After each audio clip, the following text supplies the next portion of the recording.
is down back, but if you can hone your skills down there, there's nothing better than being able to beat a top forward on any given day and do the job for your club. Norm, other games in Bendigo footy today, there is one game in particular that I'm really interested to see.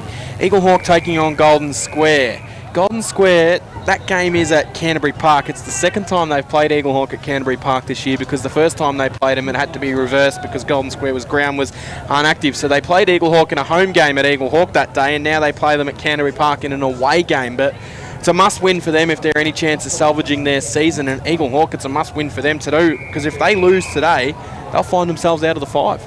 Well, depending on another result, but yes, they could be close to be out of the 5. But I think today Eagle Hawk, they got Max Kennedy in, of course, one of their Coburg VFL representatives, and I also like the way Miss Sud went about it last week. He looks as though he's going to be a good player in the Bendigo League. And if he can work well with Clayton Holmes when Clayton Holmes comes back, it's going to be one of the more potent forward lines in the competition. I think today that Eagle Hawk will just have a little bit too much for Golden Square. Golden Square have been hit by a couple of injuries. Liam Barrett, joint coach, certainly leads by example. And it's good to see Tommy Strosh stayed around the club and is having a very good season. But I think Eagle Hawk will just have too many big guns today on their home ground. Yeah, Eagle Hawk for me to win that game as well. Castlemaine and Kangaroo Flat, that's the game that you were talking about. Castlemaine can't lose this game, can they? No, Castlemaine can't lose this game, and Castlemaine won't lose this game, although Dylan Lant having a week out, but Dirkson's back in the side, and up forward he'll straighten them up a fair bit.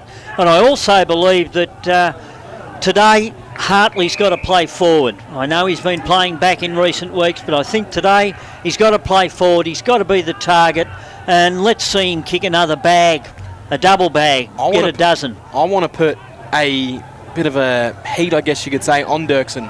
He hasn't done anything yet for me. The recruit that he's come across, he really hasn't delivered for him. So he's got to step up today and kick a bag, I reckon. Yes, he's...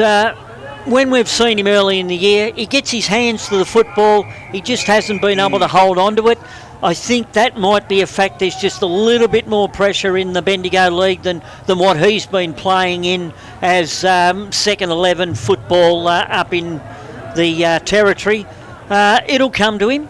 He gets enough hands-on football that the day they stick, he'll have a big day out. And he's an excellent kick, a straight kick, and it's just a matter of it'll come to him, I believe. And he's just got to get more time on the park. He's had a couple of weeks out injured. Now he's back in. Take inspiration from his brother that's playing some good football down at Carlton. Well, I'm just putting it on him today because I feel like today needs to be the day that he can deliver and then set himself up for the rest of the year if he can kick a bag today. The other game, Broadford taking on Sandhurst. Sandhurst will win that game unchallenged. What did Broadford take out of a game today against Sandhurst? Well, is that their home ground? What Nathan will be looking for the Broadford side to do is each player to man up, have one man, and get a player somewhere around the ground that's had a win for the day. Put pressure on Sandhurst, negate their scoring as much as possible, although I believe that a side in Broadford's situation in this day and age, and it doesn't matter who the side is, doesn't have the chance to put pressure on opposition sides because of this stupid stand rule that they brought in, which for me has ruined top-line football. Broadford today, all they'll be asked to do is go out and give it 100%. If Nathan believes they've given it 100%, that'll be a win for them, and look to get better each quarter, from one quarter to the other, and each player look to try and beat one opponent. Different opinions on that stand rule, I think, between me and you, Norm, but the reserves game here before we go to a break. Gisborne was second last on the ladder. They've won one game in the reserves. The Bloods 8-0 in the reserves, and it's only 9 points in it, 11 minutes to play in the last quarter. So making a good account of themselves, the Gisborne Bulldogs, in this game. We're going to be catching up with one of the Gisborne superstars, James Gray, shortly, who's not playing today, but playing for Footscray's VFL side as well. So looking forward to catching up with him. Local footy, the place you want to be. It's Fresh Live. Live Saturday afternoon local football. Only one station. Supporters know. Coach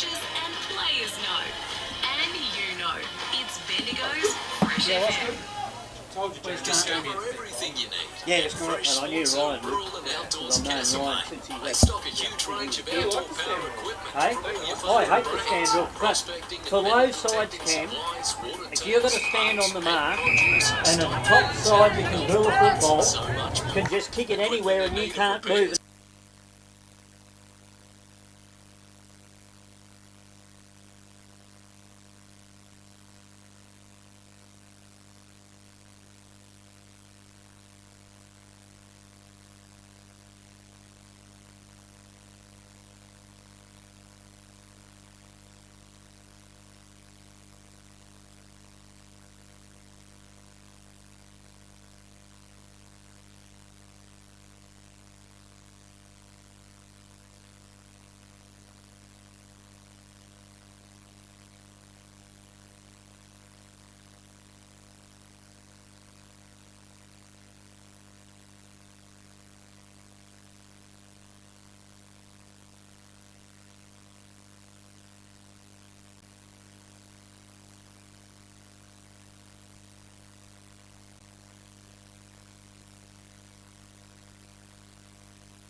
Round 11 of the Bendigo Footy League.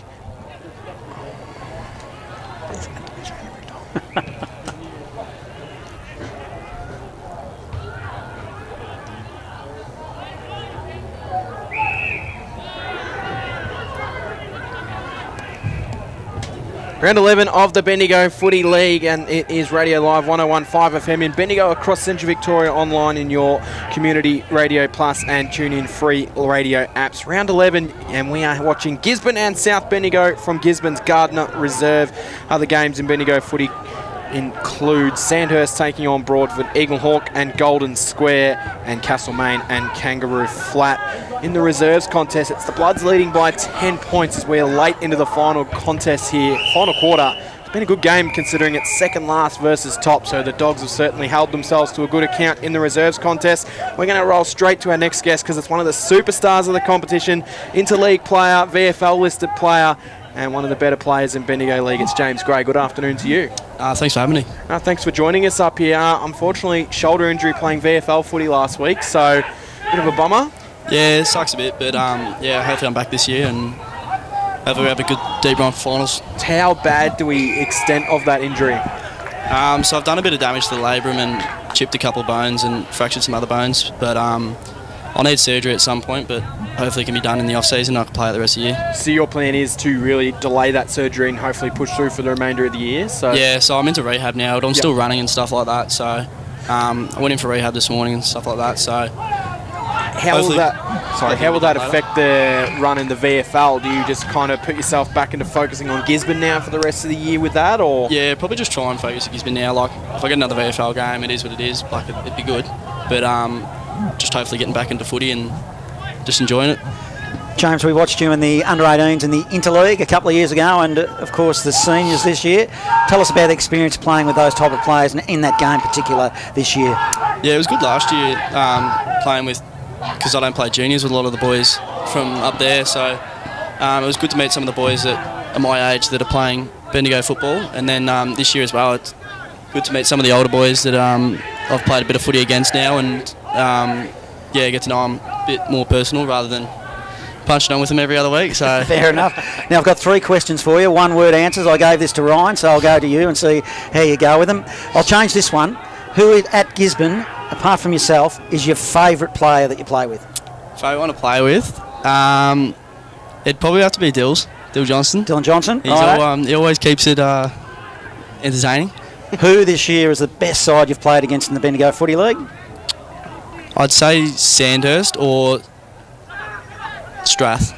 And outside of Gisborne, who is your favourite player in any of the other sides? In the other sides? Yeah, favourite or best?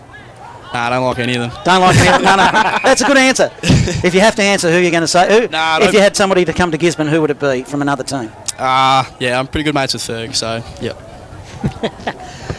Jamie, you've gone ahead in leaps and bounds this year. Senior in the league with Bendigo and down at the VFL with Footscray Bulldogs.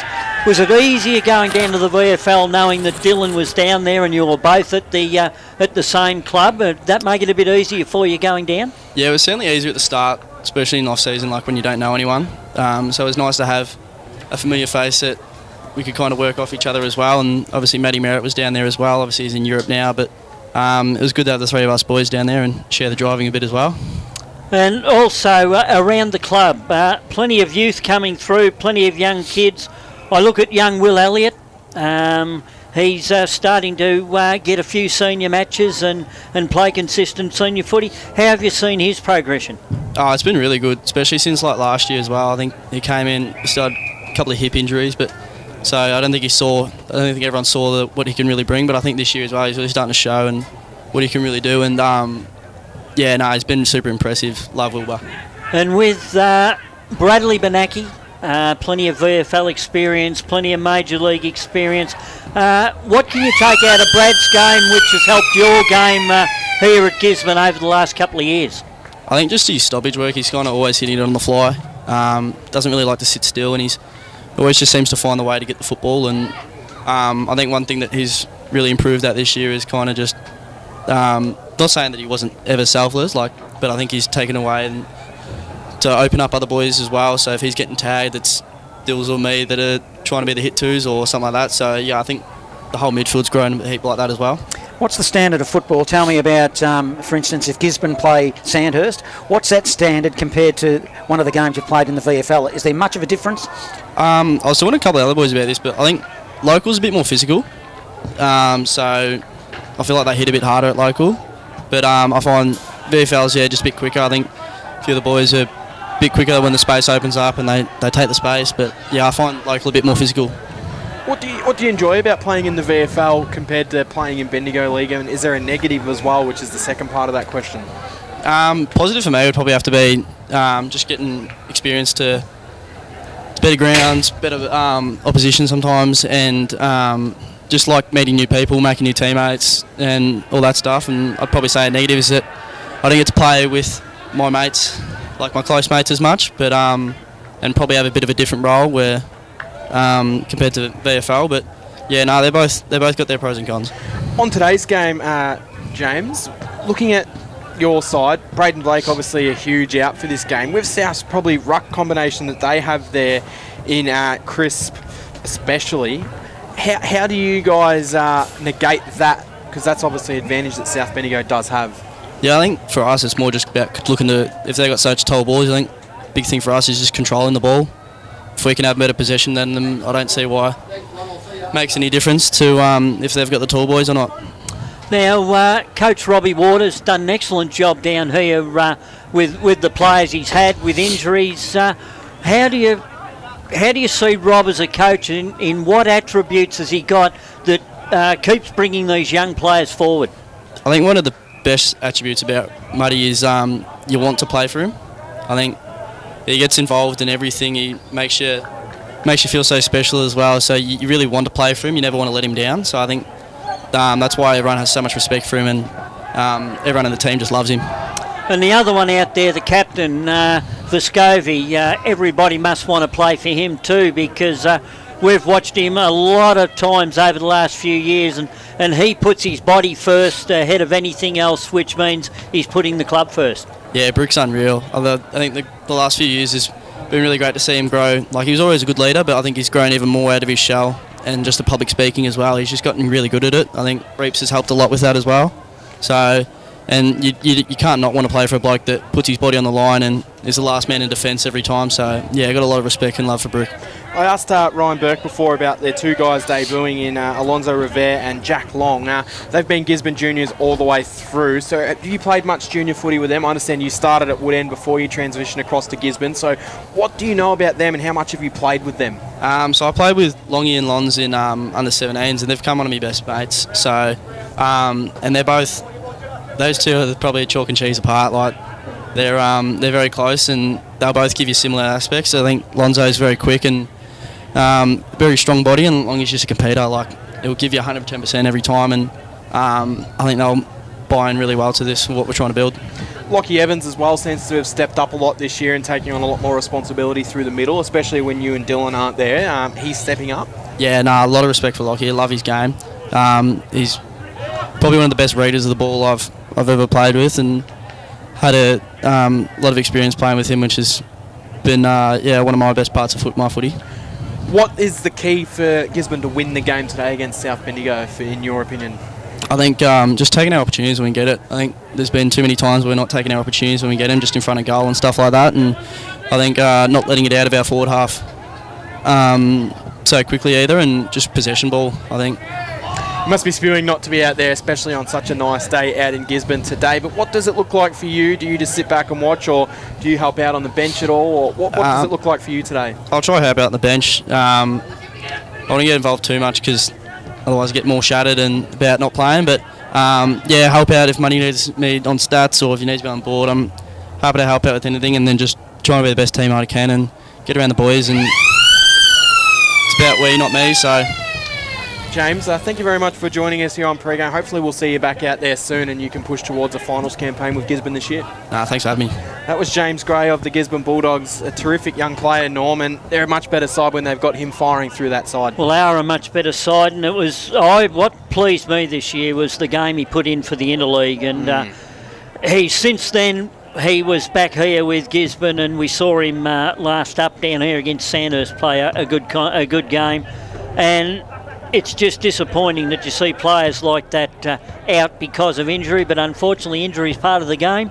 You put your body on the line, and sometimes it comes off second best. I think it shows, though, the Interleague, how important that is as a stepping stone in a person's career. We've seen two guys get very strong games. Dylan Johnson won the Derek Follow medal for the Bendigo Footy League that day, and 3 weeks later he's playing VFL footy down at Footscray. So he might have got that opportunity, but I've got no doubt that performance against such a strong side is what certainly pressed his case to be able to take that next step in his footy, and probably the same as James Gray. Look, I'm sure it is, because you'll find that in just about every major league, interleague match, you'll find there'll be talent scouts from a lot of the VFL sides. Some of the AFL sides will all be there to have a look and see what talent is on display, because after all, it's the best talent that your league's got to put forward. Well, I remember having a conversation with Simon Rosa, and he said to me that he had phone calls every day after the interleague about players potentially what they might be doing in terms of VFL coaches and recruiters that were there watching. So it clearly is a step up to take your step to that next game if that's what you want to do. It is, and it's a credit to the Bendigo Football Netball League that they've been able to stay involved with interleague football. I mean, as we know, the last couple of years it's been against the VAFA Division 2. But to step back up and take on the Ovens and Murray, who everybody believed was the number one country football league in Victoria, and to beat them, it's a feather in the Bendigo Football League's cap. Cam, I just wanted to bring something up we discussed before the interviews, and you talked about the final that's coming up, week one of the finals not being at the QEO potentially. Well, I actually lived that before back in the 80s and 90s. There were actually games in the Bendigo Football Netball League, and I remember going to a game at the Camp Reserve, and there was another one I can't recall, but it was absolutely sensational. They absolutely packed the joints out, because I've been to finals at the QEO, and if you get two sides that are not popular in the early stage of the finals, it's really hard to make an atmosphere there. It is, but the argument that I have for that, Camp Reserve, one netball court, facilities poor. Yeah, we'll take that. Rule that out. You're only left with Kangaroo Flat, Broadford, here at Gisborne. There's not many grounds that you're really left with if you want to go down that path. And well, what about Canterbury Park? Canterbury you Park. Play a final at Canterbury Park. Play at Canterbury Harry Park. You get Harry Trott, you got So Strath. Eagle Hawk are probably suspected to get into that first week of the finals, so you're probably not going to want to give them a home advantage. No, there. well, they've already stated there'll be no home ground That's what advantage. I'm saying. So you lose Eagle Hawk there, and then all of a sudden, where are you going to play them? Like if you're sending an Eagle Hawk and the QEO, someone down to a Broadford, for example, what kind of crowd are you going to get down there? I actually think it's progressive on behalf of the league, and I can only see it in the long term when they iron out the problems. It can only be a positive thing. I think it's a positive, but it's got to be the side that gets the home advantage for the finals is how it's got to go for me. And it creates a few logistical nightmares with the netball side of things as well. So yeah, well, they've stated in the paper during the week that they're going to attempt to try and make it non-home ground advantage in netball as well. So that could make it a little bit interesting at various places. We know that the situation at the camp, we talked to Tim a couple of weeks ago, that it's still up in the air. As you say, there isn't a lot of grounds, but most of the grounds that are available would be good for finals football. Now the toss has been undertaken here. I must say, we're at the graveyard. We got down here and it was foggy. Absolutely perfect condition. Not a It's cloud in blue the sky. I've taken the jumper off. It's bathed in sunshine. Zach Hare, the skipper for the Bloods, has won the toss and is kicking to the Jacksons Creek end, which is the northern end, the Bendigo end, and the end that we're sitting at, the commentary end, is the club rooms end. So no real advantage, Cam, to either side. There's not a breath of wind. No excuses today. Might be a fraction heavy at the top of the goal square down at the club rooms end, but apart from that, absolutely perfect. looks a little bit slippery underfoot in a couple of spots. I did walk out onto the ground pre-game. There is a couple of spots, but other than that, it is a good conditions and it should be a good day for footy. Who wins today and why, Johnny? I think the Bloods win today because they've got the most to lose, as in they haven't been in the top three for a long, long time. Backs against the wall. This is the type of game that if they win it, they really stamp their mark on the competition. They were disappointing against the Storm, and it's all to gain for the Bloods, and I'm going to go for them in a close one. Yeah, I'm leaning a little bit towards the home side today. Gisborne, this has been the graveyard for years, and they've showed this year that it's been hard for teams to beat down there. Sandhurst, they were the opposite. They were able to get up, and I think maybe Gisborne just. Local footy is here on Bendigo's Fresh FM to get us underway. Here's John Hunter.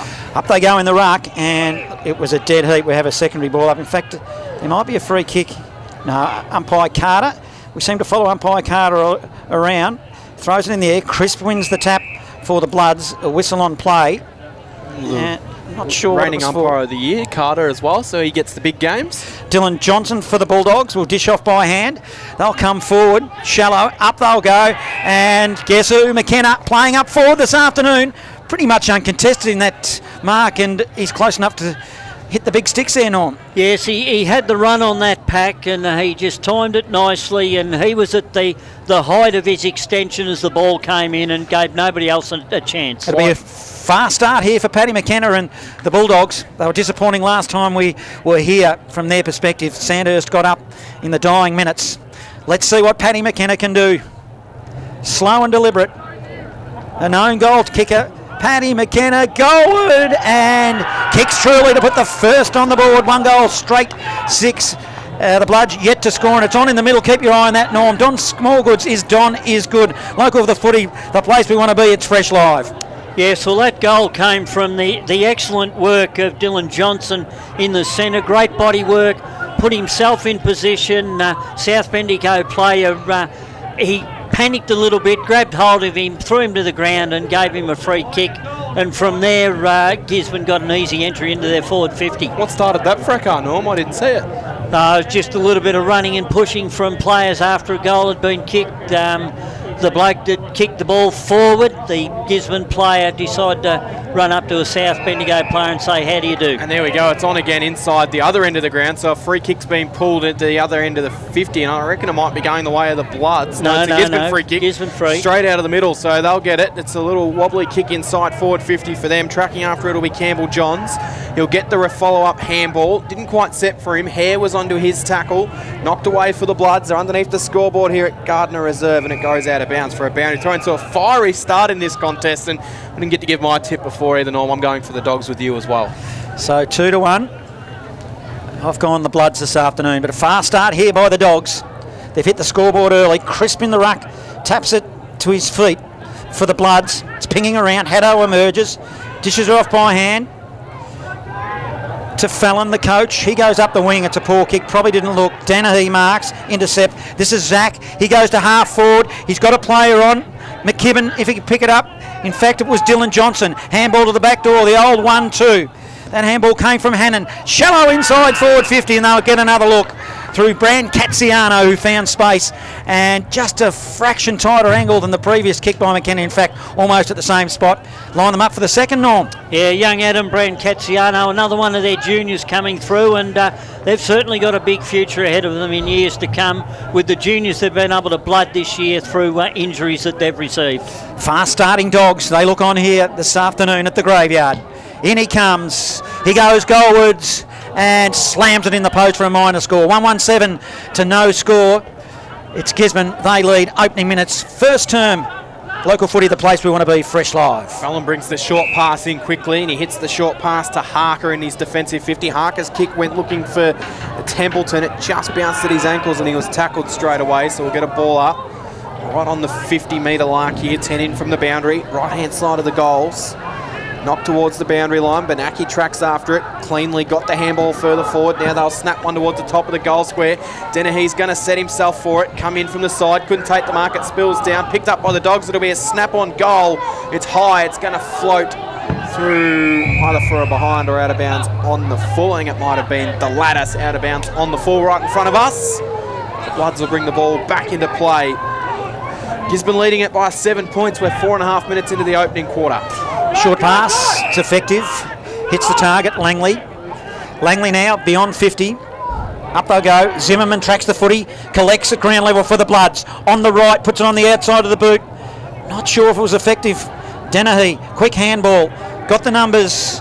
Nolder getting involved for the Dogs. Handball forward. They're away and out. Shallow kick inside forward 50. Poor kick. Will Allen for the Bloods. Dropped a mark he should have taken. Keeps his feet, then collects. Tackled strongly. Good work, Dogs, to keep it in the forward zone. And we'll have a ball up. 1-1-7 Dogs. Bloods yet to score. 5 minutes in opening term. Local footy, the place we want to be. It's Fresh Live. All up in front of us. Chris takes that out of the ruck. Handballs off to Templeton, who just slammed the kick out of there. Bit of a no-looker. Intercept mark taken here by Will Elliott for the Dogs, who's 75 out from goal. He'll look to come more central. It's a kick inside forward 50. Dennehy had to come from 3 back. Hare stood in front of him and brought the ball to ground level, and they'll all dive on top of it. And we'll get a ball up. Norm, it looks like Pat McKenna's being marked by Nitschke as well down there, so that's an match up to keep an eye on. We heard that from James at the start of the game. Top of the square, ball up. Crisp emerges for the Bloods, puts it on the boot. Momentarily relieves the pressure. Zimmerman collected nicely for the Bloods. Looks inboard. Aggressive kick. Needs to be careful. Contest. Templeton swoops on it. Then handballs. They're away. Harker, good player, gets collared. Ball spills. Might even be a free kick. Now the Dogs will bring it back the other way. Short pass. Clough, and we'll get a free kick for one over the shoulder and slow it down right half forward for the Dogs in attack. Yeah, the one thing I've noticed in the first 5 minutes or so of this quarter, the Dogs' field kicking's a lot better than South Bendigo's. So it was a free kick, but then downfield, advantage was called. Clough will get the free. They'll get it to the top of the 50 of the Dogs off hands, and we'll have a ball up.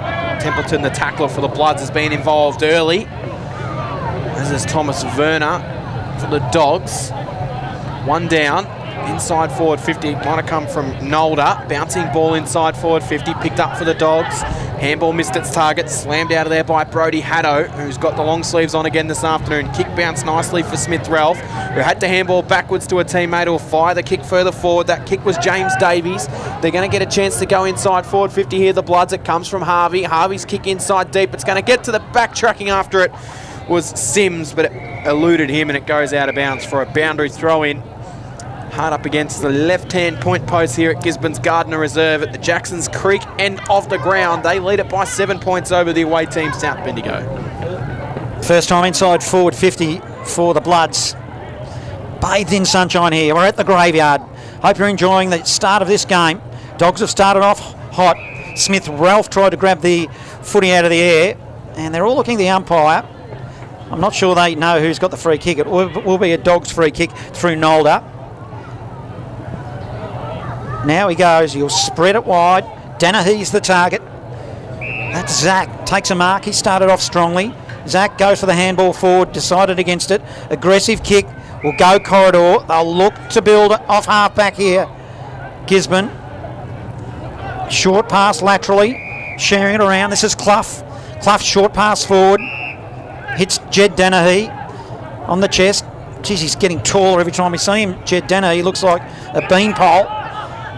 He must be nearly 200 centimetres, young Danahy. Short pass forward, poor kick.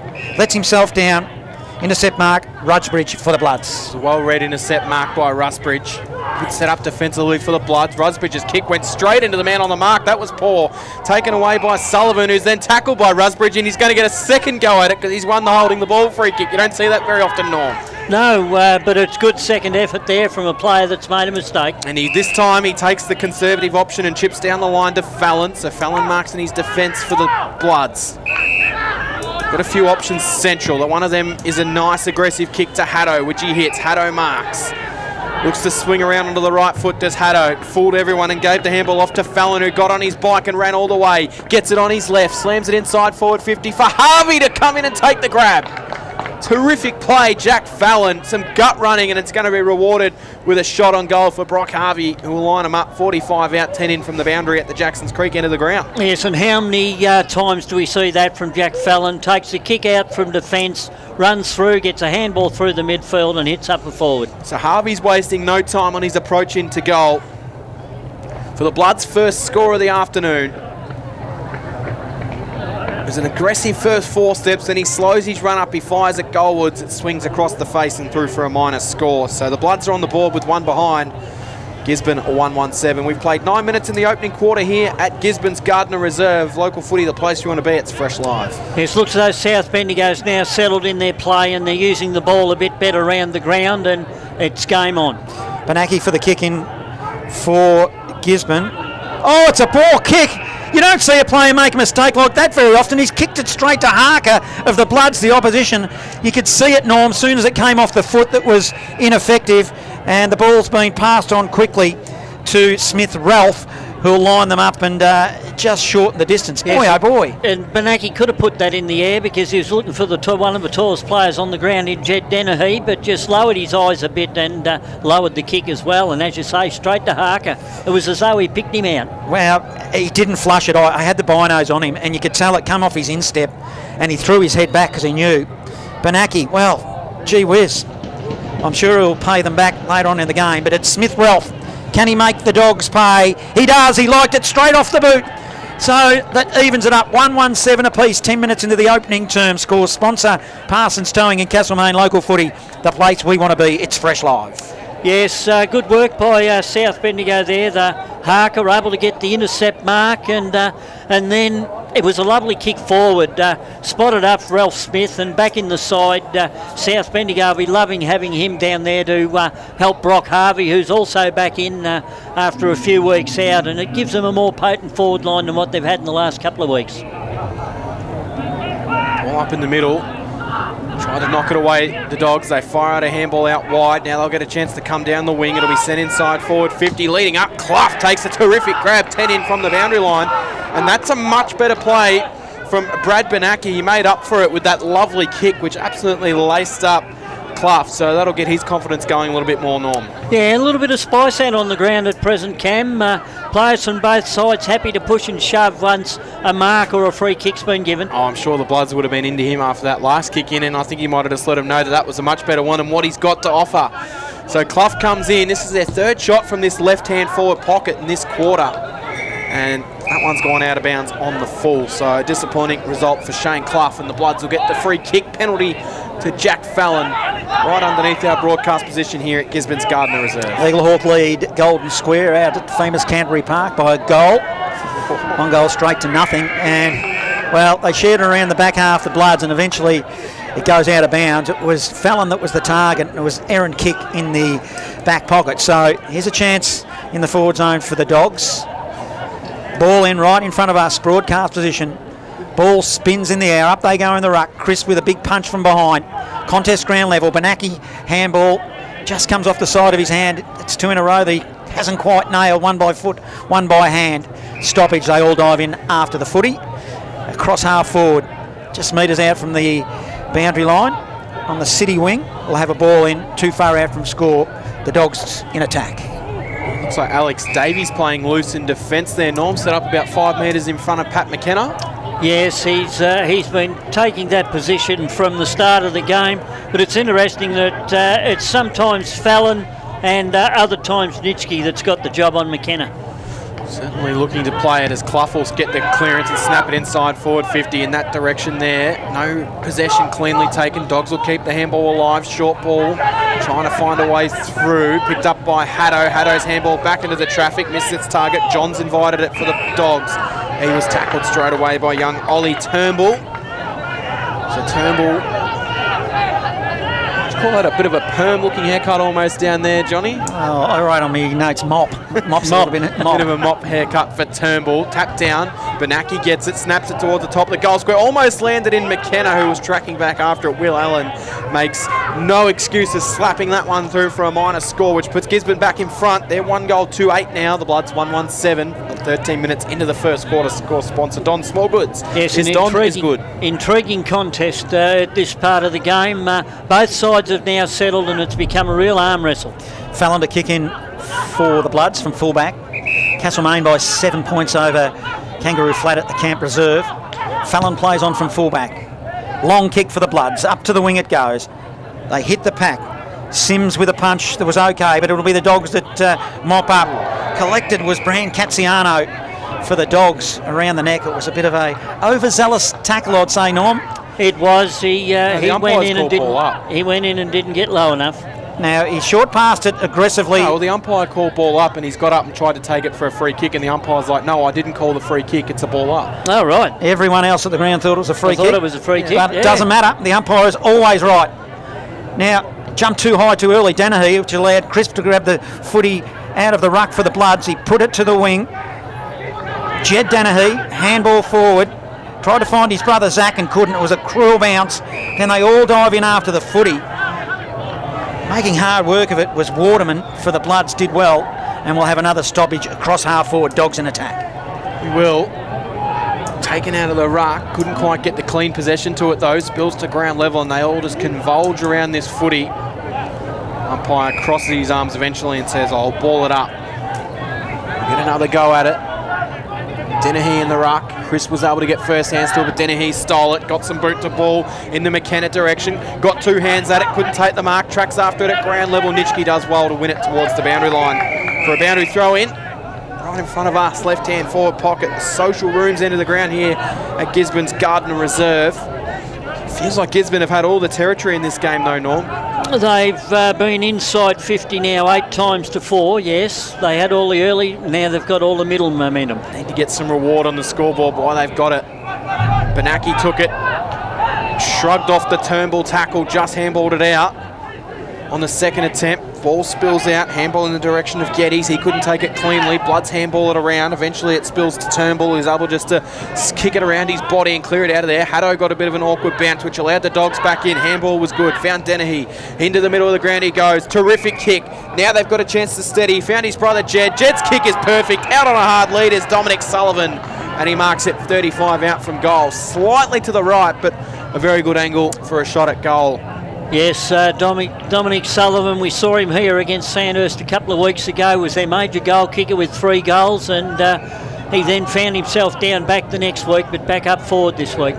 Playing a terrific role at Sullivan, with some key forwards missing, and he puts that one across the face and through for a minor score. So they're wasting their opportunities early. And I reckon that hurt them against Sandhurst last time we were here. A 2-point lead to Gisborne, 16 minutes into the opening quarter. Fallon will do the kicking in for the Bloods. Niski breaks. He went one way. Harker went the other. Decided to go to Harker. Right-hand forward pocket. Goes up to the wing. Up they go.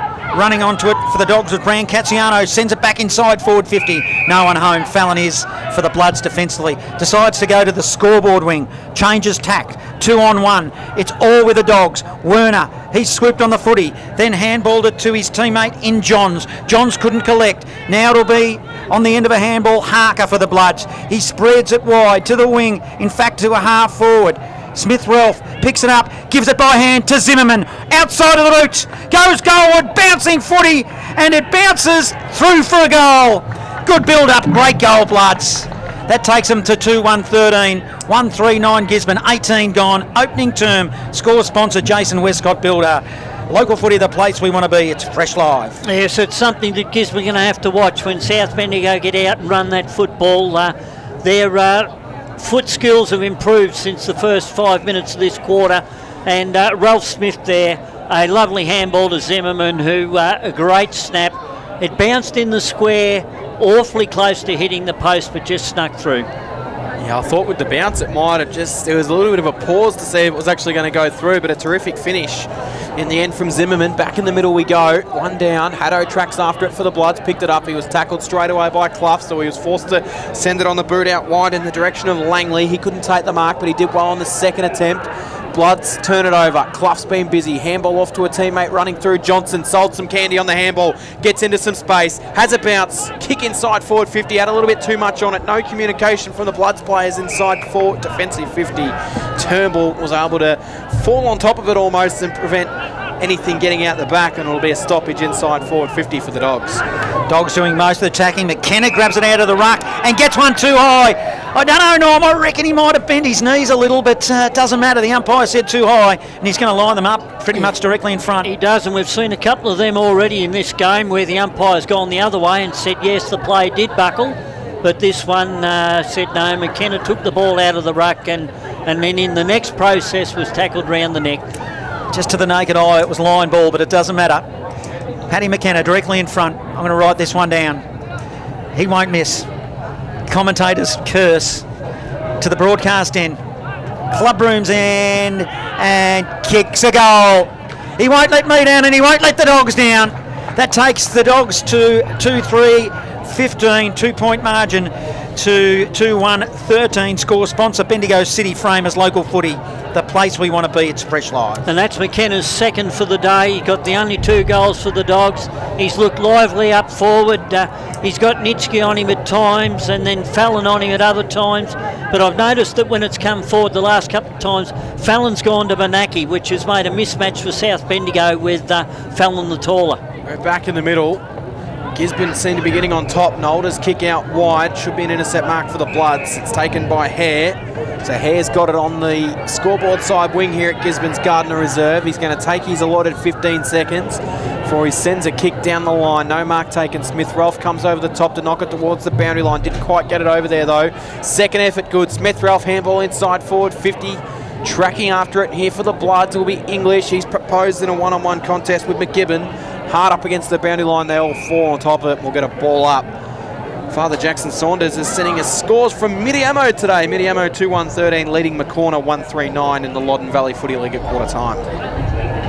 Deep in attack, the Bloods to the Jacksons Creek end. It's a stoppage. They all dive in on top of the footy. At the bottom was that man you mentioned, Jack English, who's come across from the Dragons from last year. He's made his mark. Crisp in the ruck for the Bloods. Taps it to the back door. Ineffective. Clough a little toe poke. Kicks it to a lot of players around this pack. Spills out. Was okay to Johns. Long kick now to the wing. It's now with the Bloods. Long ball in by Hardingham. Cross half forward, they'll work it. Inside forward 50, shallow. Good defensive. In fact, Brock Harvey's taken a mark. Yep. I thought coming over the top there was Lockie Evans, but Harvey stands up with the footy. Important kick this too now, just to get some momentum into quarter time, Norm. It is, but great to see Harvey back, and he's been on the lead a couple of times now and on it both times. Came in with a little bit of a cloud during the week, but looks pretty stable here this afternoon. In he comes. He spreads it wide. It won't be a goal. It might, in fact, slam into the post. It did. Bloods go to 14, trailing 15, 1 point margin, 22 gone opening term. Scoville will do the kick-in duties for the Dogs. He wastes no time. Short pass into the pocket. Mark taken by Harry Thomas down there. Thomas short pass over the top to Benaki. And they'll move the ball around here, Gisborne. Benaki's kick out wide. Johnson collects. Goes back to Thomas. Now they'll get the little switch back to where it started to Vescovi in the goal square. So Vescovi in one way, out the other. Mark taken for the Dogs in the hands of Will Elliott. He'll look to come down the scoreboard side wing. Elliott's kick hugged the boundary line, but it found McKibben. So James McKibben has it. Good build up this from the Dogs. They went one way, it wasn't on, so they came back the other way, and now they're able to move the way through. McGibbon's kick didn't quite carry to its intended target, but the Dogs have got the numbers to work it around. Clough gets it, slams it inside forward 50. Tracking after it'll be Davies. He couldn't quite win it, knocked off the footy, was able to handball to Turnbull. Turnbull on the right. Overcooked the kick a little bit. Intercept mark taken for the Dogs. They'll run into the top of the square where Pat McKenna will take the mark pretty much in the goal square. Nothing Nitschke could do there with a low kick that came in. It was a beautiful kick into him. And McKenna plays on, snaps his third goal for the quarter. So 3 goals for him in the opening quarter. He's a problem. And Gisborne move along to 3-3-21. The Bloods 2-3-15. Score sponsor Jason Westcott. Build a local footy the place you want to be. It's Fresh Live. Yes, lovely delivery of the football there by Dominic Sullivan. Ran into space from an errant South Bendigo kick, and lovely pass into the goal square. McKenna on his own, on his knees, took a lovely mark. Played on round the corner and kicked an excellent goal. And Gisborne, they're able to answer every South Bendigo challenge when it comes and keep the lead. Back into the middle. Geez, they didn't need that, the Bloods.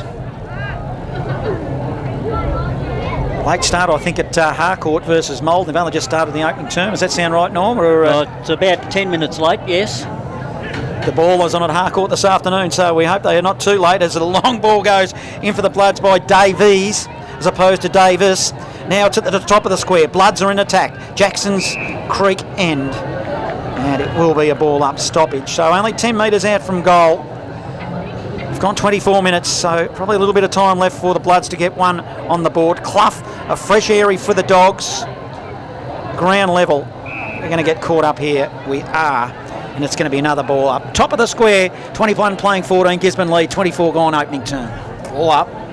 Hits the bottom of the pack. It's just a little bit of a scrap at the moment. Clough eventually emerges with it, just clears it out looking for space, and it's going to go towards the boundary line and out of bounds for a boundary throw in. Turnbull tracked after it. Going to throw in. That was just a kick to clear it out of there, I think, Norm. It has been, and apart from kicks to clear it out, going out of bounds or ball ups after it, there hasn't been a lot of turnovers in this game so far. Throw in. Chris got to the front, was able to double tap it down. Sharked by Johnson. Johnson handballs to a teammate. Now they're away through the middle of the ground, the Dogs. They'll slam it out wide. Mark taken here by Alonzo Rivere. Gets some space on debut. Rivere goes looking for Sullivan. Just had a little bit too much on it. Rusbridge held his ground. Handball to Nitschke, who's able to get rid of Sullivan. Hugs the boundary line. Holds it in to Sam. Still got it in play. Umpire lets him go. Hardingham's handball to a teammate was good. Now the Bloods work it up towards a teammate there in English, I reckon. It's hit the bottom of the pack, and we'll have a ball up. English with a strong tackle on McKibben. We'll have a ball up. Sounds like a Latino movie star or lover, that name. What is it? Alonso Rivera. Alonso. Let's hope he doesn't. Alonso. I'll get excited if he gets the ball too much, Cam. So we're treading water here, obviously. As And it's I'll tell you another what, for a stoppage. young kid, John, he's got an excellent physique, excellent body size for football. You're not helping me, Norm. I've just pumped him up already. As Harker runs on the footy for the Bloods. He'll go inside forward 50. It's a long, high ball. Dennehy did well at the back of the pack. Ball spills. They track it towards the boundary line. Vescovi at ground level tried to sneak it over, but couldn't. Doesn't matter, it's a stoppage. So deep in the forward zone, forward pocket for the Bloods. Jackson's Creek end. It's 21 playing 14. The Dogs lead. Vescovian overran the footy. No one really wants to put it up, pick it up. Eventually, hurried kick out of the pack came from the Dogs. Will Allen on the end of a handball for the Bloods now. He can't get boot to ball. He gets upended and incorrect disposal. It'll be a free kick for the big ruckman this afternoon, Boyd Nolder for the Dogs. So Nolder will come. He steps around. He's got a lot of movement for a big ruckman, does Nolder. Gets on his bike, has a bounce, slams the kick out wide in the direction of, might be Dennehy. He did well. Handball to Johnson, who was pounced upon straight away. We'll have a ball up centre wing position. Umpire letting them play, but that ball's not coming out. Ball up centre wing. Almost in front of the dog box over there, the Gisborne social truck, I guess you could call it. Templeton takes it off the clearance. High ball. Brock Harvey marks it while he was on his back. He fell over, but it landed on his lap. He gets up quickly, plays on. High ball inside forward 50. Big fly from Smith Ralph, couldn't mark it. Taken away by the Dogs. They'll swing the kick into the middle. Mark is dropped, but he's able to recover it himself as John. Central kick good. Handball through the middle. Now the Dogs are away. They'll send it inside forward 50. No mark taken for Fallon. Thought he might have been impeded. Eventually it's picked up and cleared out of there by Jasper Langley, but it might be coming back. Dogs do well. Dennehy forces it to ground. Trying to find a little kick out of there was Harvey. Did well. Tracking after it, knocking it towards the boundary line will be Callum Chris. The Dogs have kept this one alive. So they handball it forward to Werner. He couldn't pick it up cleanly. Crisp did that. Handball back into the pressure. Ball is just going where all the players seem to be at the moment. Not a lot of clean footy in the last 45 seconds. The Dogs are managing to work it forward. Big bump there from Harker. Did well. Back to Will Allen. Will Allen's handball missed its target. Clough's little kick was okay. Tracking it towards the boundary line. Handball over the top. This might be a chance here for Dennehy. Decides to steady. Goes looking for McKenna. And he was being held. He gets the free kick. And unfortunately, Norm, when you take your eyes off the footy, which Nitschke did then, it was going to be a free kick for McKenna. No much. It was a little tic-tacky, that one, but umpire probably had no choice not to pay that one in the end. No, as you say, once you take your eyes off the football, if you do happen to touch the opposition, free goes against you. McKenna did the right thing there, kept his eyes on the ball. For 4 goals in the quarter, McKenna, 15 out, top of the goal square basically. Shouldn't miss from here. He's got 4 goals in the opening quarter. He's got all of Gisborne's goals so far. And they've got a nice little lead heading into quarter time. 4-3-27. The Bloods 2-2-14. The score sponsor, Jason Westcott Builder. Local footy, the place you want to be. It's Fresh Live. Yeah, coming into that forward 50 then, I like the way young Clough was able to control the football. He put his hand on it, pushed it down, bounced it like a basketball, brought it back up, got it to Dennehy, and lovely unselfish centering kick by Zach Dennehy there out to the centre of goals. Already we've got a contender for our Bendigo City Framers sponsors award, $100 voucher. McKenna, he's just having a field day in the forward zone. As we're back in the middle, it's the restart. The big ruckman, ground level, Nolder, handballs to space. Fallon is in there, handball over the top, didn't look, gave it straight to Dylan Johnson of the Dogs. He'll go inside forward 50, looking for McKenna. They besiege him. Allen, he'll track the footy, pick it up and kick it to the wing. And siren sounds for quarter time. Gisborne lead 27 to the Bloods 14. Thanks to Jacko. Serpentine 2-2-14 leading Calaval 1-1-7 in the Loddon Valley Footy League as well at quarter time. It was also Ediamo 2-1-13 to McCorner 1-3-9 in Bendigo footy. Other games going on today in around 11. It is Broadford, who are already 80 points down against Sandhurst, 13-2-80 to no score. Eaglehawk 4-3-27, Golden Square 1-2-8, and Castlemaine 4-3-27 to Kangaroo Flat 3-1-19. Here at Gisborne's Gardiner Reserve, the Dogs lead by 13 points, 27 plays 14 on local footy, the place you want to be. It's Fresh Line. You know what's better than a Big Four bank? A bank that's bigger for me. Bigger for making my money work harder. And helping my business make it. Bigger for helping us to buy a home. Bigger for the community I care about. My bank is bigger for what matters most. As one of Australia's most trusted banks, millions of Aussies know that Bendigo Bank is bigger for them. And we're bigger for you. Bendigo Bank, the better big bank. My name is Daniel Bowman. I'm a cladding supplier. The company name is Architectural Cladding Supplies. We manufacture, produce basically any cladding sort of available that can be rolled out of a soft feed colour bond material. We target roofers, cladders, builders, really anyone that wants to sort of get involved with this type of cladding. We try to be a bit of a one-stop type roofing shop. We have all of them and some that the others don't have. We educate people how it's done and we sort of get it out there and make it happen. G'day everyone, I'm the Suburban Footballer and I'm here to tell you to download the Local Footy Hub app. Inside this one-stop app, you will find live scores, fixtures, ladders, leading goal kickers and best players, game replays and highlights, latest news, player and coach interviews, shows, podcasts, and full team and player statistics. Actually, can I stop you just there for a sec? It says for all your team and individual stats. Like just for argument's sake, if someone at my work got on the app, could they see how many possessions I'd had the week before? Oh, they can. Oh, I reckon, like, do you really need that? Footy's a team sport. Who cares about individual statistics? I reckon the rest of the app is great, can't fault it. But just get rid of that individual statistics bit. I mean, who cares? Download the Local Footy Hub app. Everything you need, all in one app, including individual stats.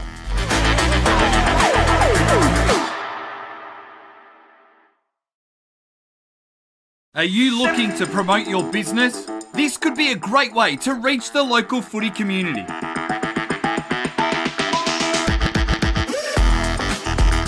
How do we get your name out there? We can provide banner and native advertising in our news feeds and socials, reaching thousands of people every week. We can run video ads before every game replay that gets watched by thousands of people each week. We can run promotional videos like this one about your business during quarter time breaks for all of our live stream games. Contact us now to find out how you can book a trial.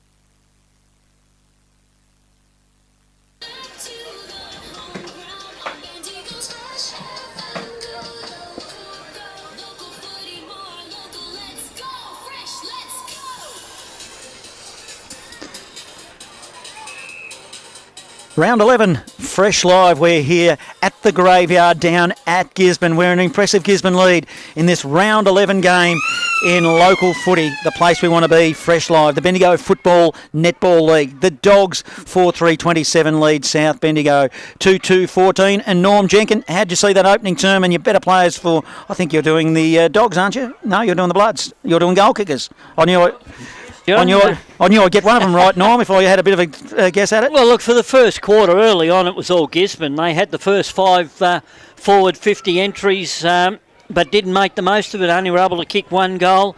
Then South Bendigo had their turn, and out of 4 inside 50s, they were able to find two majors and hit the front. But since then, it's been Gisborne. They've had 14 inside 50s for their 4 goals, 3. South Bendigo, 8 inside 50s for their 2-2. Centre clearances have gone Gisborne's way, and that's been through Johnson and Benaki, 5-2. And major goal kickers so far in the first quarter, Pat McKenna got 4. That's coming off the back of what was it, 11 last week Pat got, I think, or the week before. He had a big bag a couple of weeks ago. And Zimmerman and Smith Ralph have been the goal kickers for South Bendigo.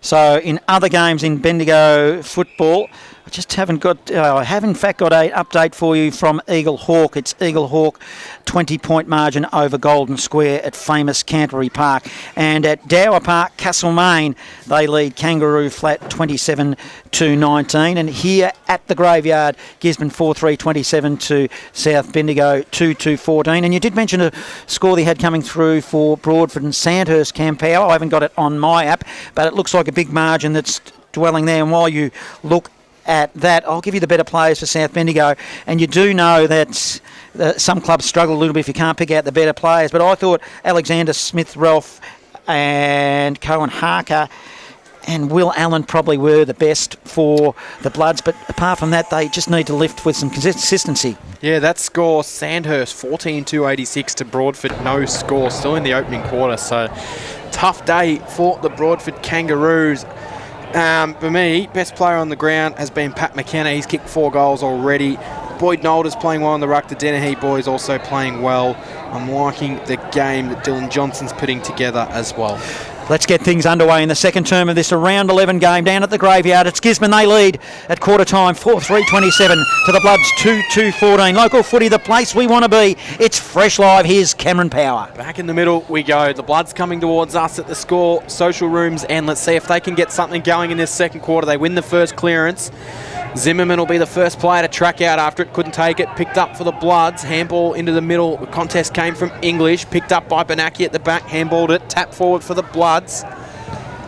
And the kick from Harker was smothered by Dylan Johnson. It goes over the boundary line for a boundary throw in. Dylan Johnson not one to shy away from throwing his body on the contest. How do you see that opening term? I asked Norm just before, and the Dogs looking good, aren't they? Very impressive, Gisborne. I just wonder if they could have put another 2 or 3 goals on them in that quarter. Might come back to hurt them later in the game, as it did against Sandhurst when we were here a few weeks ago. So keep an eye on that as the game plays out. Handball backward from Clough. His game's been good too. Johnson, now they can get the run through. Benaki slams it up towards the top of the 50. Bounces out of bounds. No, the Bloods have kept this one alive actually. Picked up by Nitschke. Nitschke to Harker. Back to Nitschke. He hugs the boundary line and kicks it out of bounds on the full. It was hard up against the boundary line, Norm, to try and pull that kick off, and the slight little bit of bump just forced it all in the direction of out of bounds on the full. Yes, when you're trying to kick round your body on the boundary line, very difficult. Dylan Johnson, poor kick inside forward 50 for the Dogs. He kicked it straight to the opposition. The Bloods in Nitschke, who needs to lift. They all do, really. Kick is dangerous, and Templeton just couldn't quite drag it in for the Bloods. Now he's under pressure. Just shovel it out. They're under pressure here, the Bloods, but they'll work it off half back. A kick now to half forward. Harvey is the target. Lets it bounce. Punches it, taps it. He tapped it to voice, but it was ineffective. Intercepted there by Evans. Now it spills into the middle. No clean possession, and we will have a stoppage. In fact, it's halfway between the centre and half forward for the Bloods in attack. Gisborne lead 27 playing 14, 2 minutes gone opening term. Ball up back in the middle, Crisp knocked it down. Evans in there for the Dogs, couldn't take it. Handball forward. Hardingham tracked after it, so too did English. He couldn't take it. Picked up by the Dogs here through Lockie Evans. Short pass into the middle of the ground, missed its target. Hits the bottom of the pack, and it should result in a ball up. Norm, I do want to ask, this ground here, every time we come here it feels like this end of the ground seems to be a scoring end, even when there is no wind. And it seems to be you're running uphill this end. It has been an anomaly here, as you say, Cam. Interesting to keep an eye on how that plays out across the day. Not much of a breeze here as we've got a repeat ball up. Go up again. Crisp and Nolder do battle in the ruck. Nolder got first hands to it, hit the bottom of the pack. Crisp was able to pick it up at his ankles, gave it off to English, who was tackled upon straight away. No poor opportunity to get rid of that one. The tackling from Harrison Bryant was good. And we'll have a ball up 55 out from their goal. The one thing I am noticing though, South Bendigo when attacking the football have been a little bit fumbly in this start of this quarter. Slammed out of there by Clough. Bouncing ball out towards the scoreboard wing. Picked up by Hare, who was tackled straight away. Good tackle by young Kobe Zarafa. And he wins holding the ball, the young fella. Terrific tackle by Zarafa. Hare's got a lot more experience on him, but that did not matter for the little fella. Made a terrific tackle. Quarter time, North Central St Arnaud 6-3-39. Lead Donald 4 straight 24. So the ball finds its way over the boundary line. We'll have a ball in. quarter time, Father Jackson as well. He's been sending through the scores. Bears Lacoon Serpentine 2-2 to Calaval 1-1. I think you might have read that out a little bit earlier, Cam. As the umpire throws it in, Crisp grabs it out of the ruck by hand, gives it to Hare, and a juggling mark who got underneath it was Dennehy. Let's see what he does with the footy. This is Jed. Tall, lanky Jed Dennehy. Awkward looking ball. In fact, it's effective. Spotted a target. I'll give him the benefit of the doubt. Left half forward, a mark's been taken to Bryant. Bryant, short pass, shallow inside forward 50. Zach Dennehy's the target. He shrugs a tackle and then goes around the body right to the goal line, and I reckon Jack Fallon has saved it. He has. The goalkeeper on the goal line. 27 playing 14, Gisborne lead. You'll find it's Callum Crisp that's played that goalkeeper role and taken the intercept mark. Slams it out wide. Zimmerman will get underneath it. Now they've got some space to run, but he's got nothing forward, so he had to stop, prop and steady. Did well, chipped the pass to a teammate. Now they'll work it for the forward, the Bloods. Mark taken here. They're about 60 out from goal. They're going to look for a target inside forward 50. Brock Harvey's that man. Couldn't shove his man out of it, and we're going to get a boundary throw in. Right hand forward pocket, 27 playing 14. Bloods in attack. See what happens here in the forward zone. They need to get one on the board just to steady the ship. They're just hanging on. Over the top with a big punch as Smith Ralph puts it to ground level. On the end of it was Harker. He grabbed it for the Bloods, sends it forward to Harvey. Harvey grabbed it, slipped over, stood up, left foot goal! Brock Harvey slams it through, and I called for it and he delivered. Brock Harvey. That takes the Bloods to 3-2-20. 4-3-27, 7-point margin, 5.5 minutes in this second term. Score sponsor Bendigo City Framers. Local footy, the place we want to be. It's Fresh Live. Yes, good work by Brock Harvey then. He knew he was in trouble. He grabbed hold of the football, slipped to the ground, got up again, and a nice left foot dribbler that went underneath a Gisborne opponent and bounced through for a goal. Good finish by Harvey. Bloods needed it. 7-point lead to the Dogs. 5 minutes into the second quarter. We'll go back in the middle again. Crisp will win it down. Haddo's been quiet for his usual standards, couldn't win it. Picked up by Templeton. Templeton to Harker. They deliver the two recruits together inside forward 50. Missed the target. Vescovi will be first back there for the Dogs. He picked it up cleanly. Left-handed, one-armed grab. Terrific by Vescovi. And the kick to match the pick-up as well. It landed on Johnson's chest. Johnson handballs to Benaki. Benaki handballs further forward for the Dogs. It's a handball from Johns. High handball. Not the greatest of handballs. It was a good passage of play until that build-up. And it will be up against the boundary line. Might be a free kick that's been pulled out of here, Norm. What'd you see? No, well, there was a contact of players there, and the umpires felt that one's been infringed. I didn't see anything really in that, Cam. I thought it would have been a ball up. Alonzo Rivera's the man that's got the footy, and he chips it forward, and he's kicked it straight to Davies, who's been playing the intercept loose man down there. That's exactly what he's out there to do. Handball to Haddo. Haddo's kick was poor, and it's out of bounds on the full, so the Dogs will bring it back into play in the hands of Jack Long. Probably hasn't had his best game to date, Haddo, I don't think. He just needs to lift as well for the Bloods. I'm calling on some of the Bloods senior players as it goes deep inside forward 50 for the Dogs, who've been impressive this afternoon, albeit it's only a 7-point margin here to the Dogs' favour. It'll be a ball up. Umpire Carter says, give it to me, I'm going to adjudicate. Left forward pocket, Dogs in attack. McKenna doing the ruck work for the Dogs. Emerging with the footy was Clough, put it on the outside of the boot. But it might be out of bounds on the full. Either way, Will Allen marked it.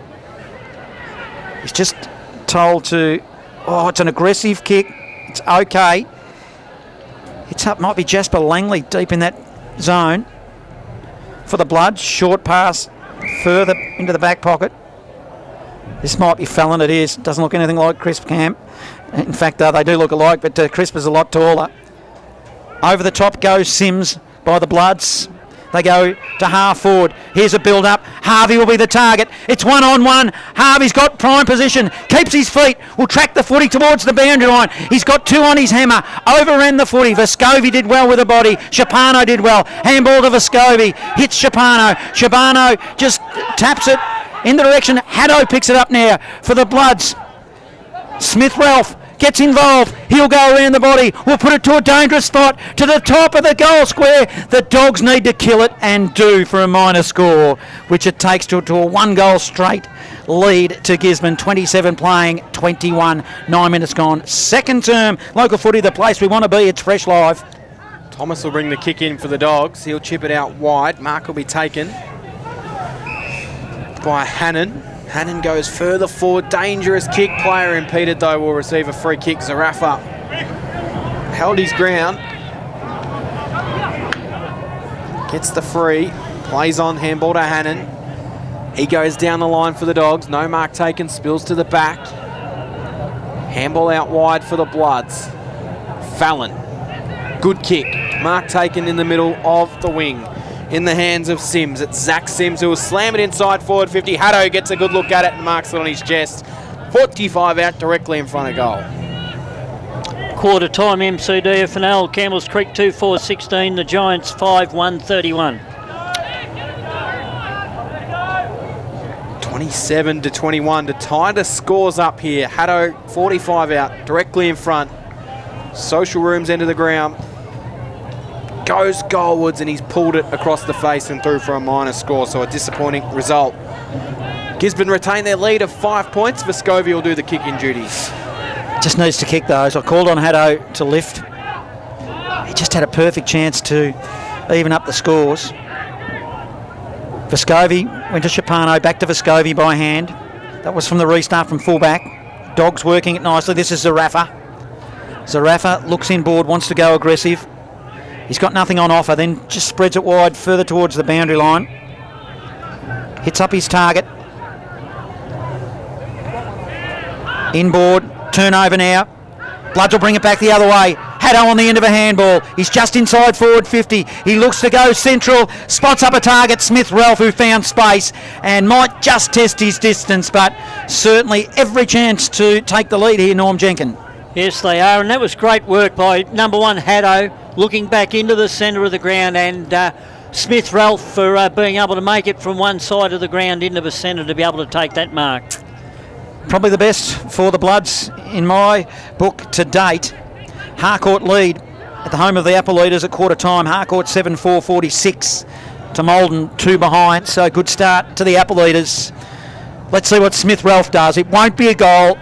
Just makes the distance and it's just offline and goes in for a minor score. So they're peppering now the Bloods 3-5-23. They trail Gisborne 4-3-27. Local footy, the place we want to be. It's Fresh Live. They're having their chances, Norm. They are. They need more from these inside 50s. They've had 5 this quarter for only 1 goal. Good lead out from Zach Dennehy. Takes the mark. Will slam it into the middle of the ground.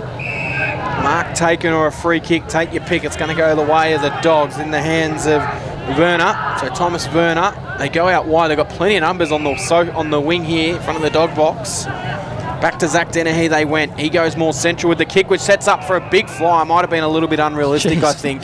You reckon? It came from Fallon. The Dogs have worked it inside forward 50 after an advantage called. Hardingsham's handball went straight to Benaki. Benaki gave it off to Zarafa. His kick was smothered.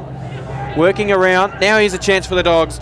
Werner got into some space, lines up the goals and puts it through for a behind touch. The umpire was signalling. Yeah, I thought I saw at the point there was a small celebration, which just made me doubt there for a second, Norm. 29-23, 5-point margin in favour of the Dogs. 28-23, I should say. Quarter time MCDFNL over at Talbot. Newstead 4-3-27, Talbot 3-2-20. Oh, interesting there too, Norm. Could be another interesting result, yes. Nitschke plays on for the Bloods from fullback. Send it beyond 50. Tracking the footy for the Dogs was long, but it just goes over the boundary line. We'll have a ball in. Cross half forward for the Dogs. They attack Jackson's Creek end. They lead by 5 points. Bloods have peppered the goals in this second term. Can't get on the board. Crisp in the ruck for the Bloods. Taps it to his feet. We'll have a stoppage. Benaki, who's been quiet for this last quarter and a bit. He just opened up with a poor kick and a poor handball. Haven't seen much of him. Let's see if he can get involved here. He grabs it, shrugs a tackle. Tried to don't argue, got one too high. Now who goes central? Aggressive kick to Dennehy. It was good. Handball further afield. Evans ran on. He'll go into the pocket. Short pass hits his target. And slowing things down, Revere for the Dogs. Pretty tight angle. will have a shot at goal. Yeah, pretty tight angle, but we'll see what the young fella's made of here, see whether he can compose himself, probably on a 30-degree angle. He's beyond 50 when he starts, bathed in sunshine. Now he goes inside forward, a little bit of an awkward style. It goes, it'll be close, and it fades for a minor score. So Gisborne Pepper as well take it to 29, playing 23 out to a 1-goal straight margin. Midway through this second term, local footy, the place we want to be. It's Fresh Live. Yes, you feel some of these misses later in the game for both sides could prove very costly. Fallon will have to kick in duties for the Bloods. He'll run his distance, have a bounce, and then kick it straight to Benaki, who couldn't quite take the mark. Bloods keep it alive. They work it forward down the wing, though. It's going to be transition end-to-end footy inside forward 50. Brock Harvey thought he was impeded. Umpire said no. Dogs can transition it out the other way. They'll send it out wide in the direction of Harry Thomas, who takes the mark. Thomas slams it further forward. Mark taken on the wing by Johnson. Gets into some space and goes. A one bounce. Little left foot kick up towards the lead. No mark taken there by Sullivan, but he did well to keep it in front. Tried the old Kevin Bartlett handball to himself. Umpire says he kept it alive. He slams it to the top of the goal square. Bloods players saying it was over the boundary line. Play on it goes. Gisborne get a chance. Inside forward 50. They'll kick to the top of the goal square. Haddo dropped the mark he probably should have taken, which then forces him to not panic, but just push it through for a minor score, and it puts their lead out beyond one kick now. 30 playing 23, 15 into the second quarter. And that all came for Gisborne from lovely work from Will Elliott down in defence. A young kid, very good work on Brock Harvey. Restart from fullback. The kick in from the Bloods ended up with Haddo. Starting to get a couple of possessions now. On the right foot. Finds Hare. Long sleeve to long sleeve. Zach Hare, hard up against the boundary line. Defensive zone. Back to the long sleever, the two long sleevers. Haddo was asked to play on. I don't know what happened there, and he just got flung. The ball spilt. Benaki now wins it. Ground level handball. Doesn't go anywhere and gain any traction. Hare desperately drives in after the footy for the Bloods and kills it momentarily. And umpire Carter said, stoppage, ball up, 7-point margin. Dog leads 16 minutes into the second term. Knocked down. Free kick here is going the way of the Bloods. Yeah, ruck infringement. So it's with Crisp. Decides to handball out wide. It's set up a bouncing handball for Rusbridge to 1-on-2. Handball to Harker. It's a little bit sloppy, that from the Bloods. And now the Dogs can force it, but we're going to get a ball up on centre wing. It seemed very sloppy passage of play then, Norm. It's been very sloppy this quarter. South Bendigo continued to fumble in their use of the football, which makes it easier for the Dogs. Certainly not as much scoring in this quarter as what we had in the first quarter. Blood send it forward. No mark taken there by Sims. Turnover. Dogs get it out to Bryant. Bryant sends it towards the top of the 50. No mark taken. Bloods will track after it. Spills backwards. Free kick. Hardingham might have been held off the footy. Hardingham short pass to Haddo, not 15. Haddo to Nitschke. Nitschke central. Diving in, couldn't quite take the mark, will be Davis. Spills to ground level. Umpire's called a free kick. Is that a below the knees free kick, I reckon, Norm? No, just called an indiscriminate kick. Indiscriminate kick. Yeah, it's not a kicking in danger now, it's an indiscriminate kick. Okay. I haven't heard it referred as an indiscriminate kick before. So it's a kicking in danger. They don't call it kicking in danger these days. They call it indiscriminate, where you may endanger an opposition player. I might have missed the memo when they changed that one. Is that the opposite of discriminate kick? Yes. So the Dogs have worked it up towards the top of the 50, and Pat McKenna's going to line up for his 5th goal. This game, it doesn't feel like it's reaching any dizzy heights. This quarter hasn't been the greatest quarter, I don't reckon, apart from being close. Chance for McKenna for his 5th goal in the first half. He'll kick from just inside the 50, slightly to the right of goals. Pat McKenna. In he comes on the right, and he does not miss. 5 goals to McKenna, 5 goals to the Dogs, and they've now got themselves a nice lead, 5-6-36, playing 3 goals, 3. The score sponsor is Jason Westcott Builder. Local footy, the place we want to be, it's Fresh Live.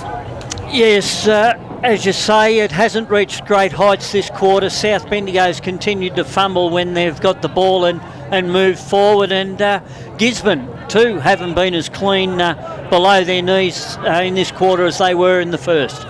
Back in the middle, restart. Bloods need an answer here. Haddo's in the middle, but it's all with Clough of the Dogs. Collects, then goes around the body. He'll kick it to half forward. They'll set themselves. Davis at the back of the pack did well for the Bloods. Couldn't quite wheel it in. Zimmerman, handball to Davis.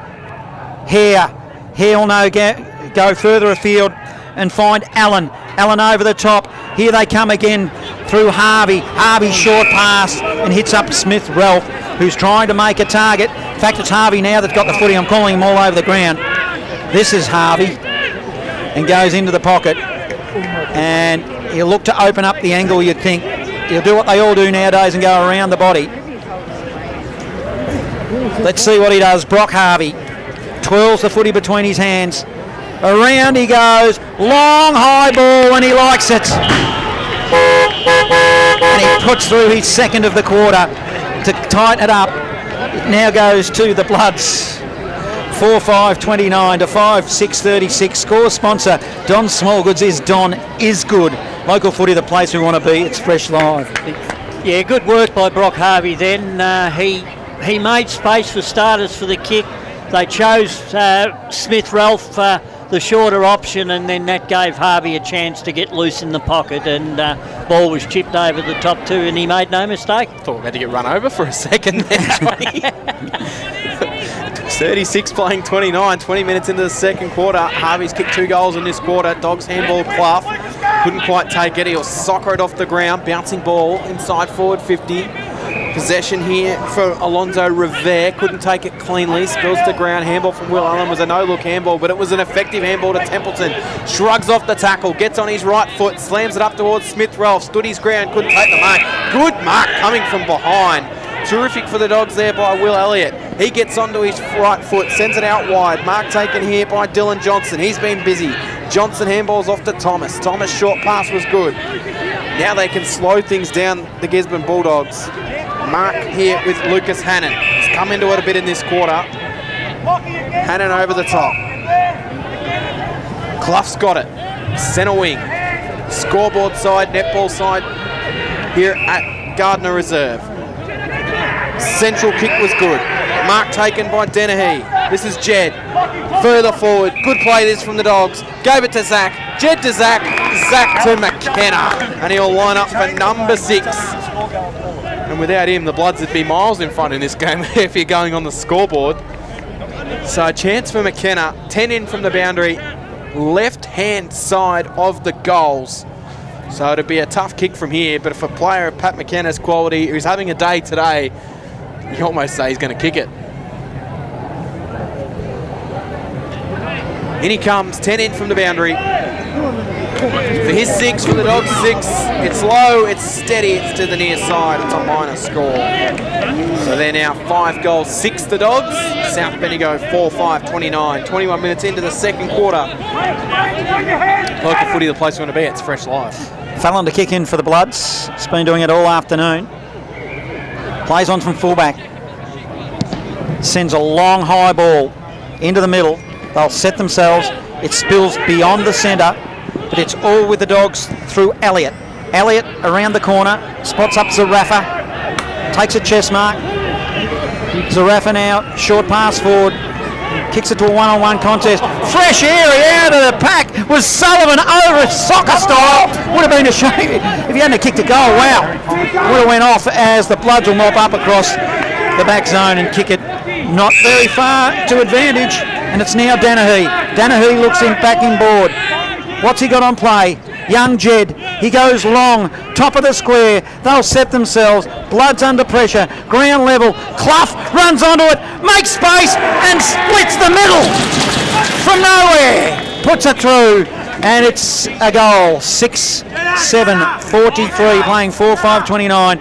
Score sponsor Bendigo City Framers. Local footy, the place we want to be. It's Fresh Live. Yeah, pressure from all Gisborne players then. And then Shane Clough, front of the ball, front of the pack, drop of the ball, was able to get through traffic and made no mistake from 30 metres out. Looks like the seas just parted for him and he went straight through the middle. They did part, but he was in the right position at the right time. He hit the front of that pack at pace, was able to get the ball on the move, and sidestepped a couple of opponents, and then made no mistake, an excellent shot from straight in front. So the Dogs score is 6-7 for those playing along at home. 6-7-43 to South Bendigo, 4-5-29. 23 and a half minutes into the second quarter. We'll get a ball up in the middle here. Chris knocks it down. Templeton and Harker was the player that went through. He was tackled, just got a handball out. They battle on the Dogs. They'll look to get some space. They win the footy. Kick inside forward 50 from Nolder. Bouncing ball into that with Sullivan. Sullivan goes backwards to go forward to a teammate. Into the distance they goes. The Rafa almost got hands on it, trying to find a way through for the Dogs to be Johnson. One way then the other. Almost got his foot to it. And it would have been on line, but he was dumped into the ground. Umpire says it was a fair and legal tackle. Johnson didn't like it, but he's been pinged holding the ball. And it will be a Bloods free kick for Anthony Zimmerman, who finds himself in defence. Father Jackson Saunders is out and about at McCorner. McCorner are winning all the centre clearances against Midiamo and just pumping the ball forward. Half-time, McCorner 11-8-74, lead Midiamo 2-3-15. Midiamo were winning that game at quarter time, so it's a big excellent quarter second from McCorner. quarter. Yep. Into the middle of the ground, the Bloods go. Mark taken by Evans for the Dogs. So Lockie Evans has it right in the centre. Out wide.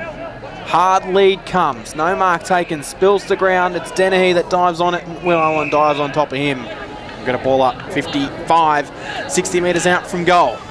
Long shadows here at Gisborne. Driving down here early this morning, it was just a pea super. And now, perfect. No wind. Let's see if this game can reach some dizzy heights. The ball come inside forward 50. Smith, Ralph, who's been good this afternoon, probably played for a free kick and didn't get it. Shapano mops up for the Dogs, picked it up, spread it wide to his teammate, Thomas. Thomas now go down the line. Good, hard lead. Dennehy. Zach, he's had a lot of it this afternoon. He'll go central. Aggressive kick. He's got Elliott on, finds him. Elliott on the left, will run down the wing. Oh, it's a poor kick, puts his teammates under pressure. And they'll mop up here the Blood. Sims, the ball spills to him. Spills the ball further out. Now it might be another turnover, running onto it was Langley. And a whistle on play. Free kick to South, thrown into the fence after the ball went over the boundary line. Might be Langley with the footy, it is. The blonde Langley looks like he's just come off the beach as a surfy. Young Langley. We heard him hit those advertisement signs on the fence. Long ball, Benaki in his defensive 50 for the Dogs, takes an uncontested mark and spreads it wide with a short pass. And he does. Short pass is good to Thomas. So Harry Thomas has it. He'll wheel it down the wing. You can hear the thump off the boot there. As the mark's taken by Clough, I reckon. He's got it. Centre wing position right in front of the Dogs box here. 29-43. Gisborne in the lead. High ball forward. Knocked down. The Blood's knocking the ball towards the ground. Getting a lot of commentary down there from our special effects mic at the moment. Yes, we're hearing who South Bendigo want on what numbers. There you go. Talk about bringing you the insight. That's for sure. I thought I heard a pizza order from the crowd a minute ago. Zimmerman handballs it out. Taken away here by Haddo. Down the line. The kick favours Gisborne. It goes out of bounds for a boundary throw in. But the siren beats us to it. And a very, very impressive first half from the Gisborne Bulldogs, Norm Jenkins. 6-7-43, leading South Bendigo 4-5-29. Yes, it was a good first half from Gisborne. As I've said a number of times through the broadcast so far, they've been cleaner when they've had the football, but in that quarter they wasted opportunities. They went inside 9 times for only their 2 goals, and they also kicked 4 points, so they could have quite easily kicked 5 or 6 goals that quarter, but didn't make the most of it. They've left South Bendigo in the contest, and the first 10 minutes of the third quarter will be very costly as to tell us which way this game's going to go. Yeah, a lot riding on this game in terms of the way the top 5 will play out in Bendigo footy. Sandhurst 18-7, 115 leading Broadford, no score. Eaglehawk 9-5-59 to Golden Square 2-2-14. But Kangaroo Flat making a good showing of themselves against Castlemaine. They are 5-2-32. Castlemaine 6-8-44 down at the Camp Reserve. And of course it's Gisborne leading South Bendigo 43-27 here Norm, who would you say would be in contention for the Bendigo City Framers Picture Art Plus Sponsors Award so far in this game? Well, I've actually liked the game of one of their new young players at Gisborne today, Will Elliott. Also, Dylan Johnston would be in the reckoning. Maybe Brad Benacki, although he died out of it in the early part of that quarter.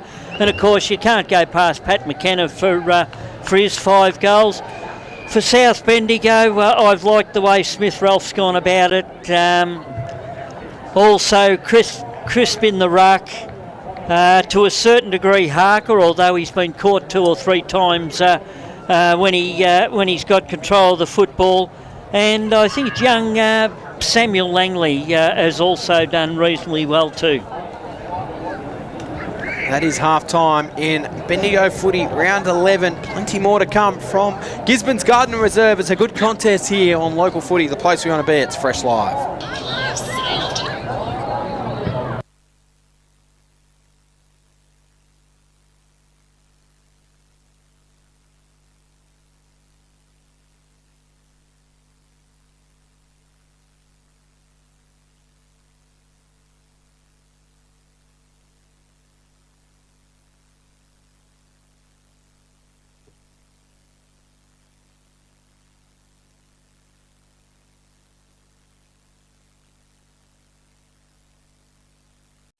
You know what's better than a Big Four bank? A bank that's bigger.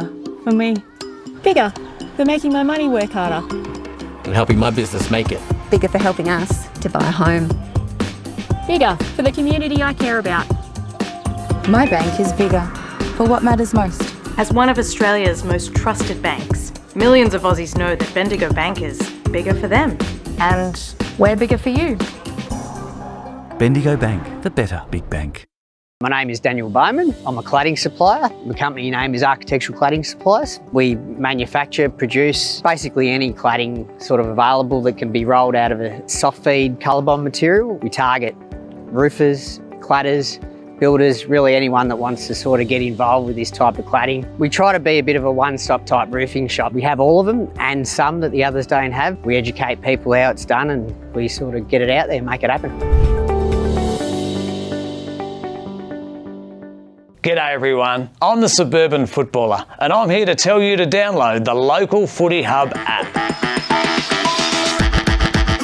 Inside this one-stop app, you will find live scores, fixtures, ladders, leading goal kickers and best players, game replays and highlights, latest news, player and coach interviews, shows, podcasts, and full team and player statistics.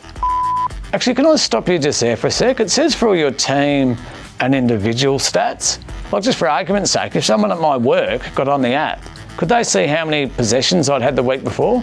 Oh, they can. Oh, I reckon, like, do you really need that? Footy's a team sport. Who cares about individual statistics?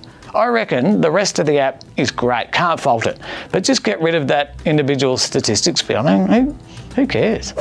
Download the Local Footy Hub app. Everything you need, all in one app, including individual stats.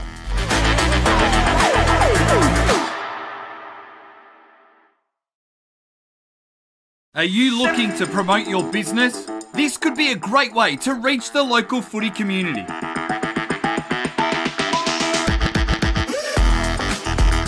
How do we get your name out there? We can provide banner and native advertising in our news feeds and socials, reaching thousands of people every week. We can run video ads before every game replay that gets watched by thousands of people each week. We can run promotional videos like this one about your business during quarter time breaks for all of our live stream games. Contact us now to find out how you can book a trial.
is good.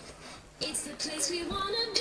Local football, and it's time to go back to the home ground on Bendigo's Fresh FM. Go local, local footy, more local. Let's go Fresh, let's go. Half-time at Gardiner Reserve in this round 11 game in the Bendigo Football Netball League.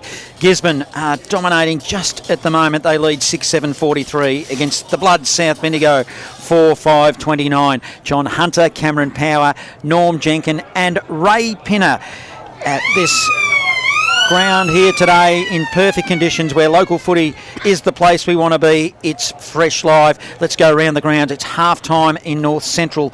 Donald 5-5, Trail St Arnaud 9 goals 7. At Castlemaine at the Camp Reserve, Castlemaine, they lead 7 goals 8-50 to Kangaroo Flat 5-3-33. At the famous Canterbury Park, Eagle Hawk 11-5-71 lead Golden Square 2-2-14. And at the home, I was going to say the home of country football, it's not a home game for Sandhurst. It's in fact Broadford's home game. They have yet to hit the scoreboard, Norm, against Sandhurst 22-10 142. So a little bit of a dark time down there for Broadford. But here, have you seen the game where I've seen it as a game that hasn't reached any dizzy heights just as yet? Well, it hasn't reached any dizzy heights, but it's been a game that's ebbed and flowed. In the first quarter, we saw Gisborne in control in their forward line early in the game. Then through the middle part of the quarter, we saw South Bendigo. And at the end of the quarter, Gisborne had the last couple of inside 50s. We come to the second quarter, it was the other way around. It was South that had the early advantages, and they got a couple of goals and got themselves right back into the contest. But then Gisborne took control of it in the second half of that quarter and kept the ball between their defensive 50 and their forward line for most of the second half of that quarter, and made the most of it with a couple of goals to sneak back out to their 14-point break, which they had at quarter time. For the Bloods, I thought Brock Harvey came into it in that term. He kicked 2 for the quarter and looked dangerous up forward. But, he hasn't got a lot of mates. Alexander Smith-Ralph, he's been good. Haddo did come into the game at times, so happy to see him go pretty well. Harker, Davies at times, Allen at times as well, but they just need to get some consistency in what they're doing. Yeah. So I was just enjoying the lovely hospitality from the Gisborne Footy Club here. I noticed that. Brad Benaki's probably been one of their best. McKenna's kicked 5, all come in the first quarter. Harry Thomas, I'm liking his game, as well as Campbell, Johns, Dylan Johnson as well. As the second half underway, here's John Hunter. Crisp wins it out of the middle and then kicked it long for the Bloods inside forward 50. Smith-Ralph swooped on it and he looked like he was out for a moment and having a shot at goal, but with some good defensive work there for the Dogs. As we'll have a ball up. Up they'll go in the ruck. Hurried kick will come out of the back zone, but Fallon intercept marks for the Bloods halfway between centre and half forward to the Jacksons Creek end. Hunogo inside forward 50. His target was Harvey, didn't hit him. And Dennehy, this is Jed, the taller one of the two.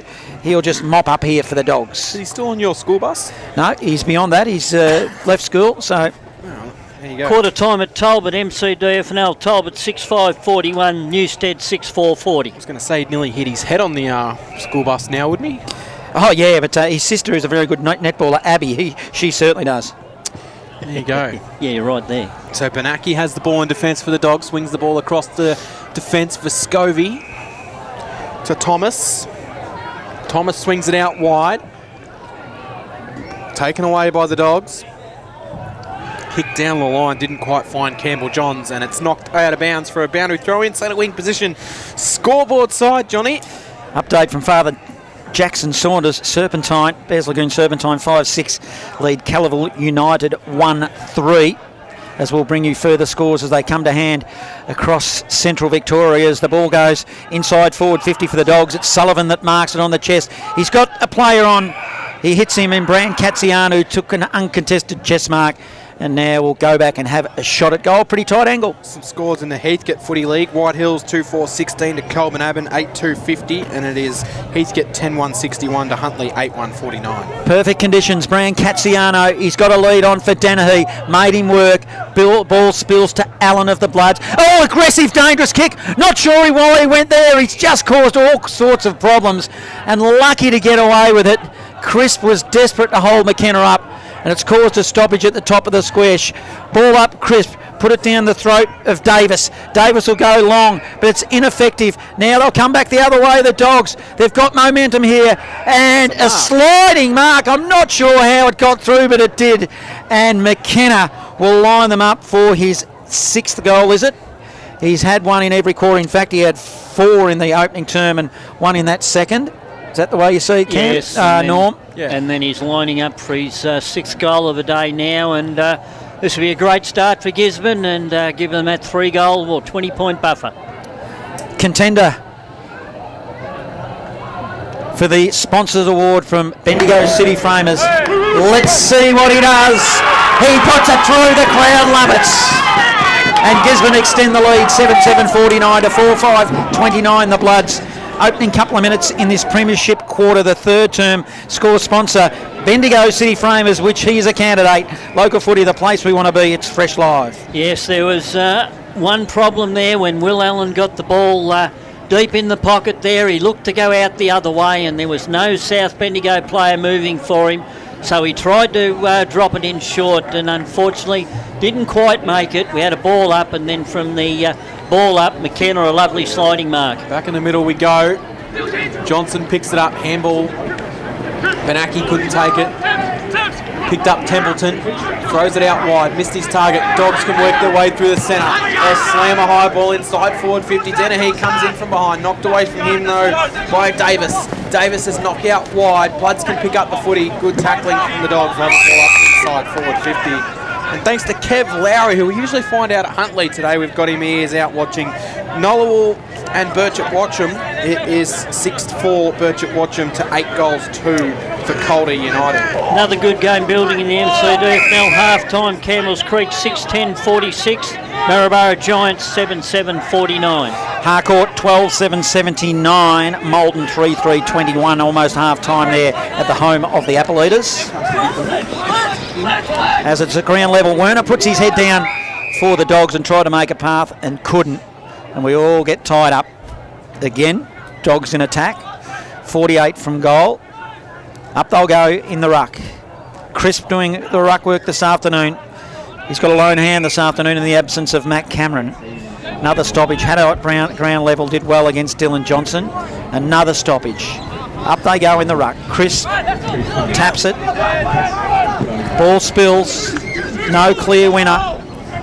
Ground level. Davis burrowed. Did well for the Bloods, and we'll have another stoppage ball up. Right in front of us, broadcast position at the social rooms end of the ground. Trying to find a way through, have one arm pinned in the tackle. Umpire says no prior, we'll have a ball up. Gisborne crowd holding the ball, free kick there, not coming. Right in front of us. Chris, it's a free kick to Nitschke, I reckon. No, it's against Nitschke. Shepherding in the ruck kept the Gisborne ruckman out of the contest. Yeah, I thought Nitschke was appealing as if to say he should have been getting a free kick there, Norm. No, Gisborne ruckman got behind him and he's got to get out of his way to so he can get to the contest. Yeah, certainly saw a lot of arms waving from Nitschke there, but a free kick here for the Dogs, so it'll be a chance. Tough kick for Dennehy. 10 in from the boundary. 35 to 40 metres out. Doesn't make the distance, and a mark in the goal square for the Bloods by Ollie Turnbull. So Turnbull under pressure here, the Bloods. Short pass. Rusbridge receives.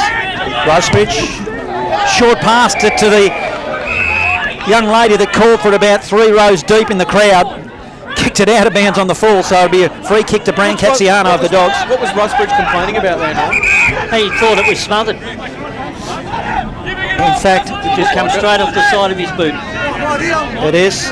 Brancaziano, he's touching the fence. Be a good kick from there. He's looking inboard.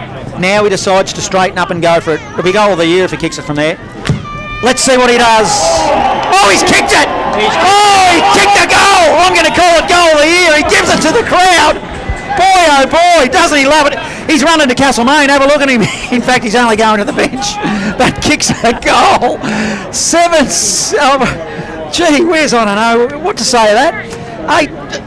It was an 8-7. I'm excited. That was a goal. It's now 7-7-49 to 4-5-29. Score sponsor, Bendigo City Framers. Local footy, the place we want to be. It's Fresh Live. Yes, that's an excellent goal from Brand Castellano.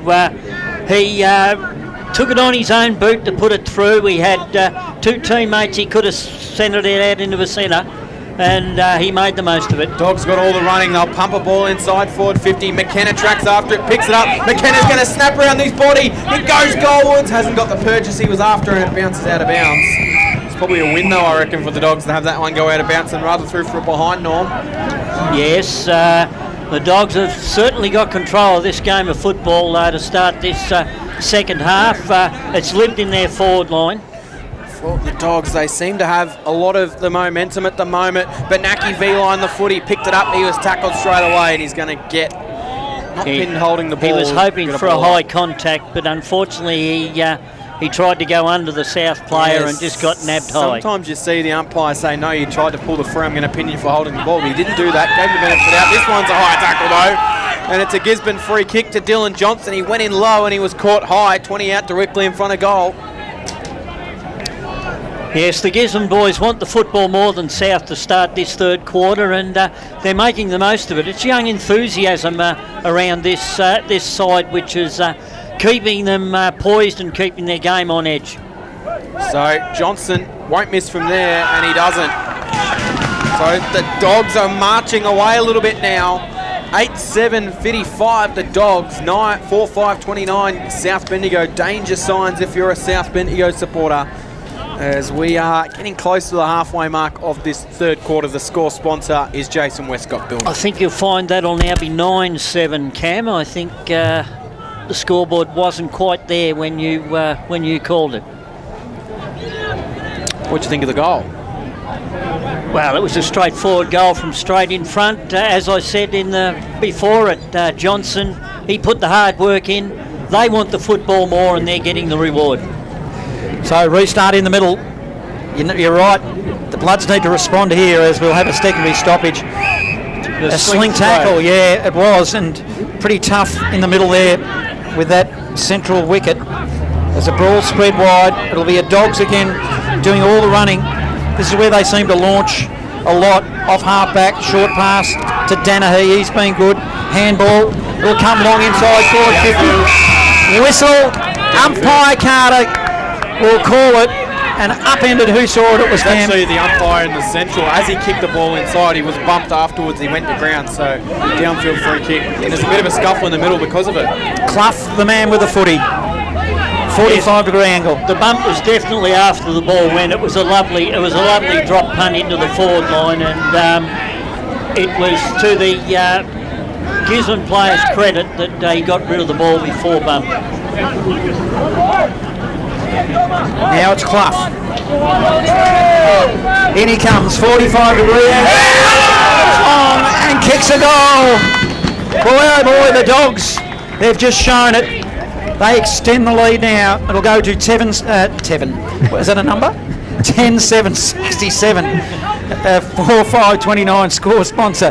Don Smallgoods. Don is good. Local footy, the place we want to be. It's Fresh Live. Yes, Gisborne only been inside 56 times this quarter, and they've already kicked 4 goals. So making the most of it. They've had 3 of the 4 centre clearances so far in the third quarter, and they've made this their own so far. Yeah, I thought about saying it's nearly game over, but we've seen Sandhurst come back from a position very similar to this last time we were here, Johnny. So certainly not over yet, but the Dogs have got all the momentum and the running. Clearance goes the way of the Bloods.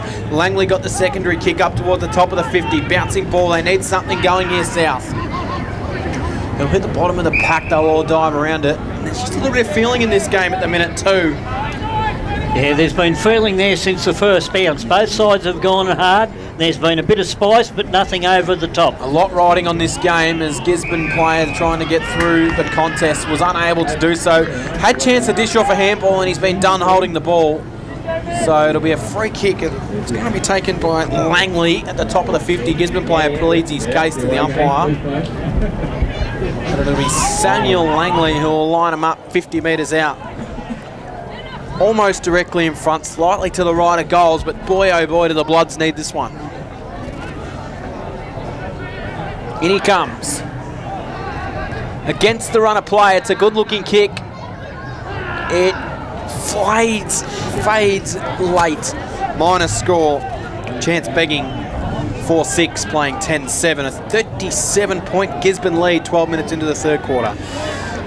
Yeah, the time now is now for the Bloods to do something midway through this third term. I'm impressed with the Dogs this afternoon. Benaki receives. Hasn't been his usual best this afternoon. He hasn't been as dominant. Short pass to Dennehy, who has been good. Pass along the line to Hannon, but it might have been out of bounds on the full as he marked it. It is, so this gives the Bloods a chance through Waterman, who's been relatively quiet as well. Short pass, and he's kicked it straight back to Benaki. So Benaki with a couple of kicks in a row. Look out, we've got the reverse horseshoe going on. I think Elliott, not as prominent as what the Dragons do, but no, they've only done a half horseshoe. Back in the back gut and the other way to Vescovi. Not as slick with the ball movement as the Dragons were last week when they were doing it. But they look good here this afternoon. Now Vescovi goes deep into the back zone. Is it a horseshoe now? Not quite. They'll come up the middle through Evans. What they are doing is sharing around the footy in the back half, which Sandhurst did all last week. What about now?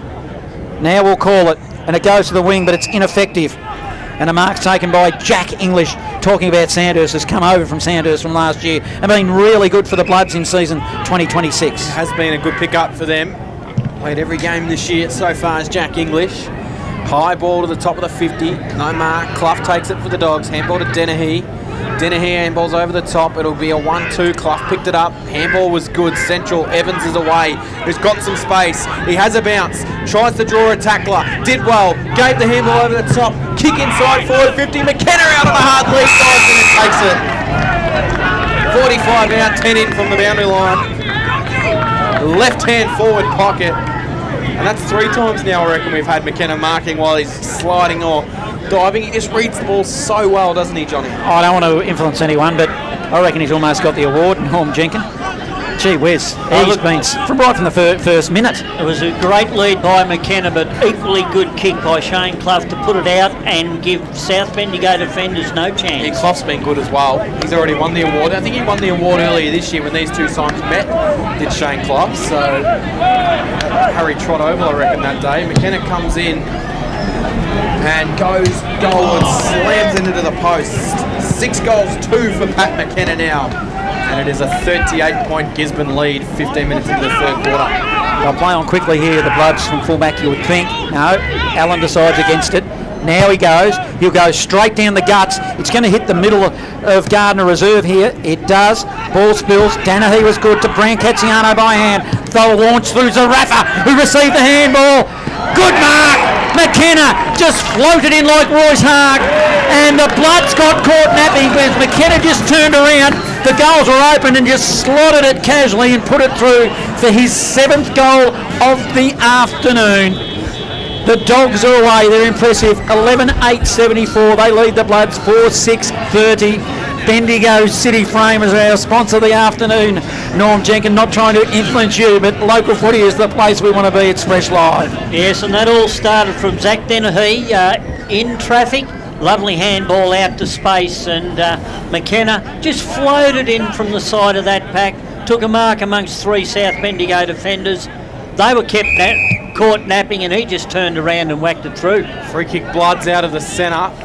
Pity it wasn't advantage. They got a mark inside 50. It'll come backwards, so it'll be Haddo that receives the free kick. Centre of Gisborne's Gardiner Reserve. They need something. 44 points. It was not on my card this afternoon. The Bloods been disappointing. Geddes will launch one from outside 50. It's going to go right to the line. It got a bounce, rather awkward. Picked up hard up against the post. It's going to be a tackling. They'll get a kick towards goal. Free kick Dogs holding the ball. Zach Vescovi was on Samuel Langley down there. So Vescovi free kick, hard up against the behind post. I call this as a game that will define season 2026 for South Bendigo, and they haven't responded, but the Dogs have. We saw them get beat here a couple of weeks ago in time on. They're going to launch into the second half of the season with a good win here, you would think. They will do a reverse horseshoe here now through Evans. The Dogs will bring it down the wing. Clear. Player is on. They're everywhere. This is Bryant. Plays on. He runs a long way to half forward. He sits it into the corridor. Probably not an efficient kick, but the player in front was good enough, and it's a Dogs mark. Jack Long. So Long directly in front. This should not cause a problem, and well, put it almost beyond reach, Norm. Well, yes, it's they'll be further ahead than they were 3 weeks ago against Sandhurst. As we said, 26-minute mark of the third quarter that day, there was 6-goal difference. Jack Long, and they'll get to him. It's his first goal in Bendigo Football League footy, and he looks like he's won the grand final. They all besiege him as they celebrate with the young man. Gisborne go to 12-8-80. They lead South Bendigo 4-6-30, who are labouring. Score sponsor Jason Westcott, build a local footy, the place we want to be. It's fresh live. What a moment, Norm, for the young man. It's a great moment for the young man there, and you would think that they've pinched Sandhurst's playbook there. That was a lovely reverse horseshoe. Brought it up the netball court side, and no touch by a Sandhurst player, by a South player the whole way. South kick out of the middle was smothered, which allows Gisborne to come straight out of the middle again into the pocket. Sullivan takes the mark. It's a procession. It is a Gisborne procession. Procession. I thought you used a vowel then, but I know you don't know what a vowel is. So, wow, that's how. Sullivan's kicked it. McKenna's just watched it hit him in the head almost. Not sure what happened. Lost it in the sun. McKenna laughs about it. Might have laughed about it if they weren't 47 points up. I don't reckon. He lost it in the sun, and he was lucky not to receive a falcon. Yes, there you go. Knocked out of the middle again. Trying to find a way through there. Dropping the footy was Brand Castellano. Blood's little ball out. Good pick up by Hare. Gave it off to Rusbridge. Rusbridge gave it off to Templeton, who was tackled. Umpire says we'll have a ball up. Or bad hamstring. Yeah, Rusbridge. That doesn't look good. He's grabbing at it at the back there. He's gingerly moving away, but you've got to go off. You can't play like that. The Dogs will get it straight out of the clearance. They'll slam one towards goals. Through for a minus score that came from Kobe Zarafa. Rusbridge heading towards the boundary in the arms of the trainers now. 81 plays 30. 20 minutes into the third quarter. Restart from fullback. The kick in came from Fallon. Goes long and strong down the middle, but Benaki swooped on it for the Dogs. He might get a free kick here. In fact, it might have been Zarafa at ground level as well. Yeah, Rusbridge is in a bit of trouble. It was Rusbridge, I think, for the Bloods. Getting carried off by the trainers. He tried to play on, grabbing his hamstring. He just can't do it now. It will be the free kick to Johnson of the Dogs. On the left, he put it in the pocket. McKenna was his target. Ineffective kick. Fallon mops up for the Bloods around the body. Geez, it was kind of effective. They're going to get away with it through Geddes, who's been quiet this afternoon. Kicks it to half-back. Nitschke, speaking of players that are quiet for the Bloods, he is the same. Spreads it wide. Finds Davies. Davies of the Bloods. Inside forward 50 it goes. His target was Smith-Ralph. Nice little handball. Gives it to Haddo. Runs on the right. Slots it through the middle. And a little bit of a shining light for the Bloods as we approach time on in the third term. The Bloods go to 5-6-36. They trail Gisborne 12-9-81. Score sponsor Jason Westcott's builder. Local footy, the place we want to be. It's fresh live. Yeah, better football from South Bendigo then. They were able to get the ball out in the open. It all started from Fallon down back. He got the ball onto Geddes, and it was finished off in the end by Haddo. An excellent running shot from about 45. Good finish. They need Haddo to get going if there any chance in this quarter. He tries to get the clearance, picked up, taken in the tackle. There was Harker. Dogs will try and work it forward. Johnson, clever little one-armed pickup, gave it off to Werner. Werner goes wide to Sullivan. Sullivan let it bounce, which allowed a teammate to come charging through. Johnson picked it up on the right. The kick was smothered, worked out for the Bloods. Harker's handball out wide towards Turnbull, couldn't take it. Picked up, tapping ball. Turnbull does well. Off to Zimmerman. Back to Turnbull. Haven't called Zimmerman's name too many times this afternoon either. And that's a name we often hear a lot when we're at a South Bendigo game, John. Yes, Cameron. And he's got a lot of mates. There's a lot, if you look down the list for the Bloods who have been disappointing this afternoon in such an important game in the context of the season. But the Dogs, they've been superb. It's been pretty good, this man, Smith Rolfe, who goes around the body for the Bloods and didn't really look. And he kicked it straight to the opposition in Vescovi. What a player he is as well. Every time we come and watch Gisborne, such a good servant. Leads by example as captain. He goes deep into the back pocket and finds Jed Danahy. From one back pocket to the other, they're switching, swapping, looking for a way out. Short pass, back to Vescovi. 4 possessions, now 5 in the back half. Back to Danahy. Danahy now will go long and try to bring it out beyond 50. His target was Hannon at ground level. Wins the footy. Johnson offers support. Gets tackled. Probably a slinging tackle or maybe too high. Neither, says the umpire. I'll give you all the benefit of the doubt. And I'll adjudicate and I'll ball it up. Rolled him at the last second, which didn't slam the head into the ground, which was a good result for everyone involved there. Ball up again. Secondary contest. Centre wing, in front of the dog box. Chris hacks it forward, goes out of bounds. Boundary throw in. Yes, interesting. Centre clearances this quarter, 5 to Gisborne, 3 to South Bendigo, but you think most of the time in there, Chris getting first hand to ball. What about the stoppages around the ground? Are you taking that stop at all, Norm? Because Not today. I haven't got time today, Cam. It feels like Gisborne are well on top in that situation. Chris couldn't take it out of the ruck. He was brought to ground. Both ruckmen had a piece of each other there, so I think the umpire just let it go. If you told me that Gisborne were going to be this many points up, what's that, 45 points or 45, I wouldn't have called it at all, Johnny. I thought we were going to be in for a ripper this afternoon. The Dogs have been super impressive. You don't reckon you called it? I called it as South Bendigo was winning the game. So how do you reckon I'm going? I did tip a Gisborne win, but certainly didn't have them by this margin. 81-36 here in a Bendigo round 11 clash. Gisborne and South Bendigo throw in. Chris first hands to it again, spills down into the middle. They've read him so well this afternoon with the Dogs. Johnson tracks after it. Young picked up by the Bloods through young Hardingham. Handball central, missed the target. Dogs emerge with the footy. They'll send it out wide. Leading after it'll be Revere. He couldn't take it. Spills towards the Bloods. Taken without the footy. He will get himself a free kick. Umpire Carter right in front of that will be Langley.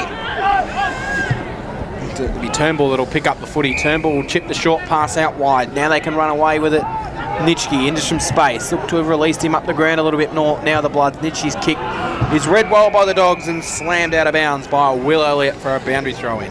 I'm almost off the Bloods. They were disappointing against... You already had the engraver out on the cup 2 weeks ago. I know. I've been on their bandwagon, but I'm just about reaching for the life preserver, I tell you. Well, Broadford have kicked a goal. Next... They're 1 straight 6. The Dragons 22, 10, 1, Eternal 42. optimist. But sets up a good contest against Castlemaine in 2 weeks' time. We've got the bye next week. But the Bloods all of a sudden are shaky, and Castlemaine are playing for a spot, either 4th or 5th, depends on what Eagle Hawk do. So the season is alive at the bottom half of the ladder. That's the 5, in fact. As let's see what happens here at ground level with the Bloods. Haddo cannot win it. But interesting set of circumstances, Norm. All of a sudden, in a couple of weeks, things have been turned around a little bit. Well, it is, because it could also be South Bendigo that are in trouble and holding their spot in the top 5. Up they go in the ruck now. Zarafa did well, won it at ground level, dishes off a handball. Here come the Dogs again, moving it nicely through the middle. Collecting the footy will be Johns.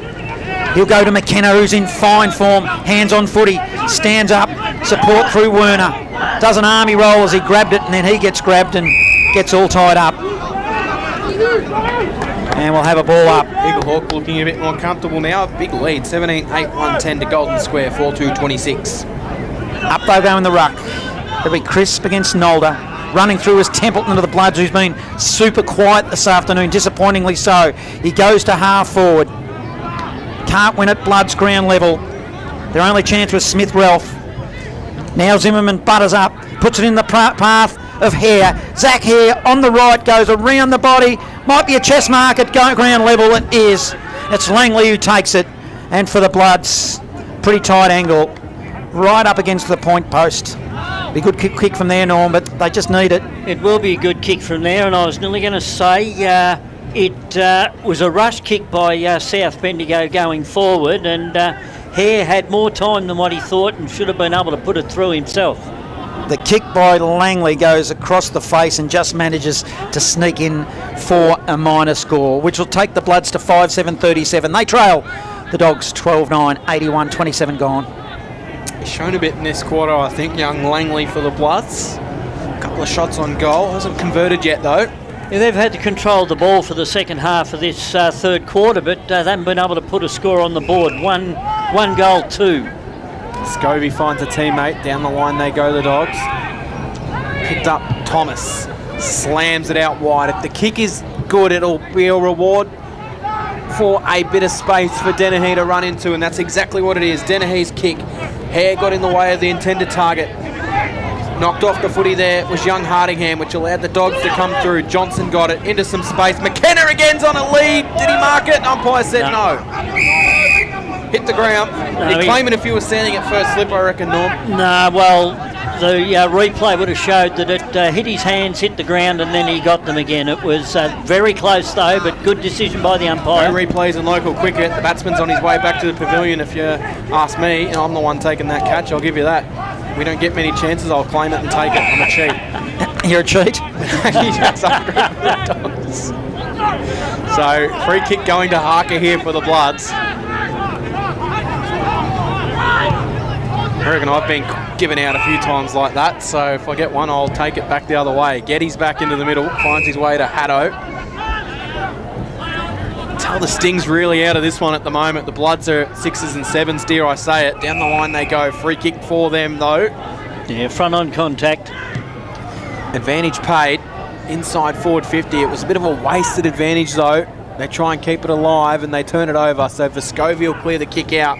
On the full. But it's going to go out of bounds on the full, so maybe it wasn't all that wasted after all, Norm. No, it was South Bendigo. They're rushing their kicks now. They've got perceived pressure on, and they're not steadying and hitting up targets.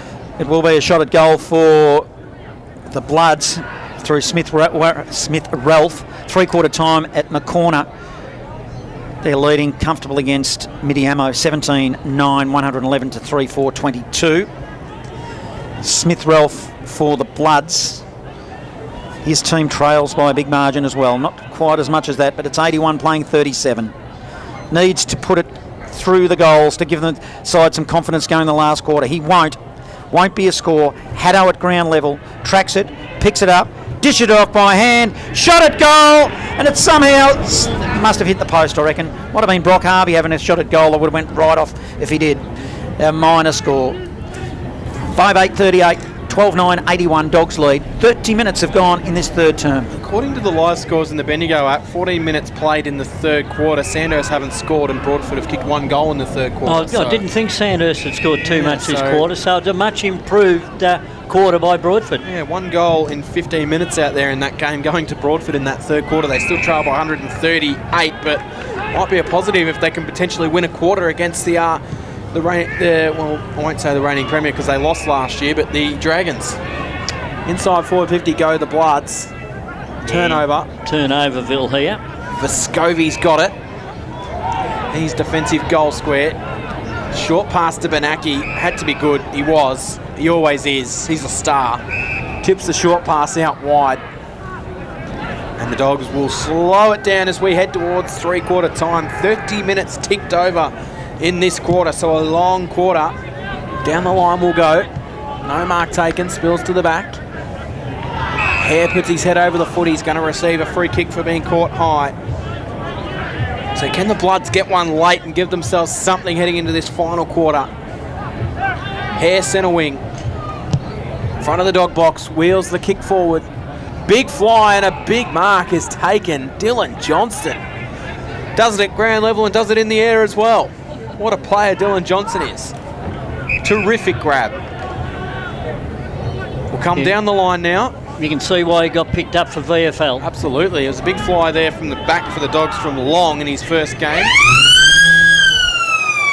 Father Jackson would say it was a little bit audacious, that attempt at a mark, but he got up. 81-38, Gisborne lead at three-quarter time. A big quarter from the Dogs.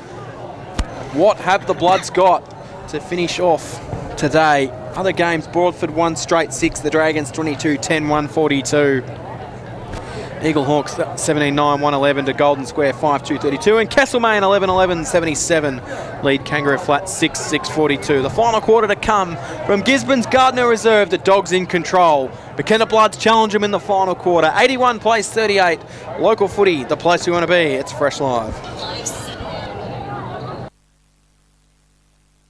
You know what's better than a Big Four bank? A bank that's bigger. For me. Bigger. For making my money work harder. And helping my business make it. Bigger for helping us to buy a home. Bigger. For the community I care about. My bank is bigger for what matters most. As one of Australia's most trusted banks, millions of Aussies know that Bendigo Bank is bigger for them. And we're bigger for you. Bendigo Bank, the better big bank. My name is Daniel Bowman. I'm a cladding supplier. The company name is Architectural Cladding Supplies. We manufacture, produce basically any cladding sort of available that can be rolled out of a soft feed colour bond material. We target roofers, cladders, builders, really anyone that wants to sort of get involved with this type of cladding. We try to be a bit of a one-stop type roofing shop. We have all of them and some that the others don't have. We educate people how it's done and we sort of get it out there and make it happen. G'day everyone, I'm the Suburban Footballer and I'm here to tell you to download the Local Footy Hub app. Inside this one-stop app, you will find live scores, fixtures, ladders, leading goal kickers and best players, game replays and highlights, latest news, player and coach interviews, shows, podcasts, and full team and player statistics. Actually, can I stop you just there for a sec? It says for all your team and individual stats. Like, just for argument's sake, if someone at my work got on the app, could they see how many possessions I'd had the week before? Oh, they can. Oh, I reckon, like, do you really need that? Footy's a team sport. Who cares about individual statistics? I reckon the rest of the app is great, can't fault it. But just get rid of that individual statistics bit. I mean, who cares? Download the Local Footy Hub app. Everything you need, all in one app, including individual stats.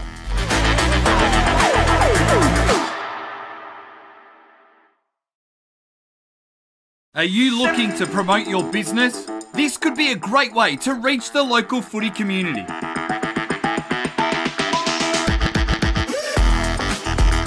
How do we get your name out there?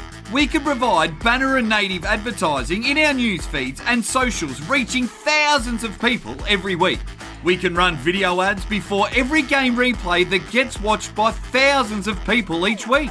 We can run promotional videos like this one about your business during quarter time breaks for all of our live stream games. Contact us now to find out how you can book a trial.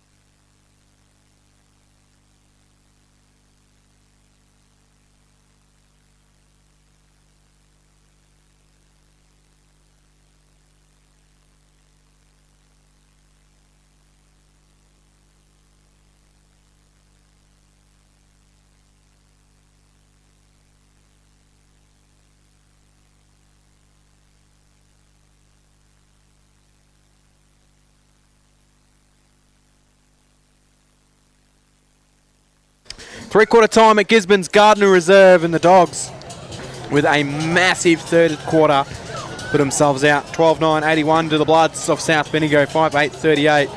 Other games in Bendigo footy, Castlemaine leading Kangaroo Flat 11-11, 77 to 6-6, 42. Eagle Hawk 17-9, 111. Golden Square 5-2-32 and Sandhurst 22-10. 142 to Broadford, 1 straight 6. Norm Jenkins, the goal kickers in this game.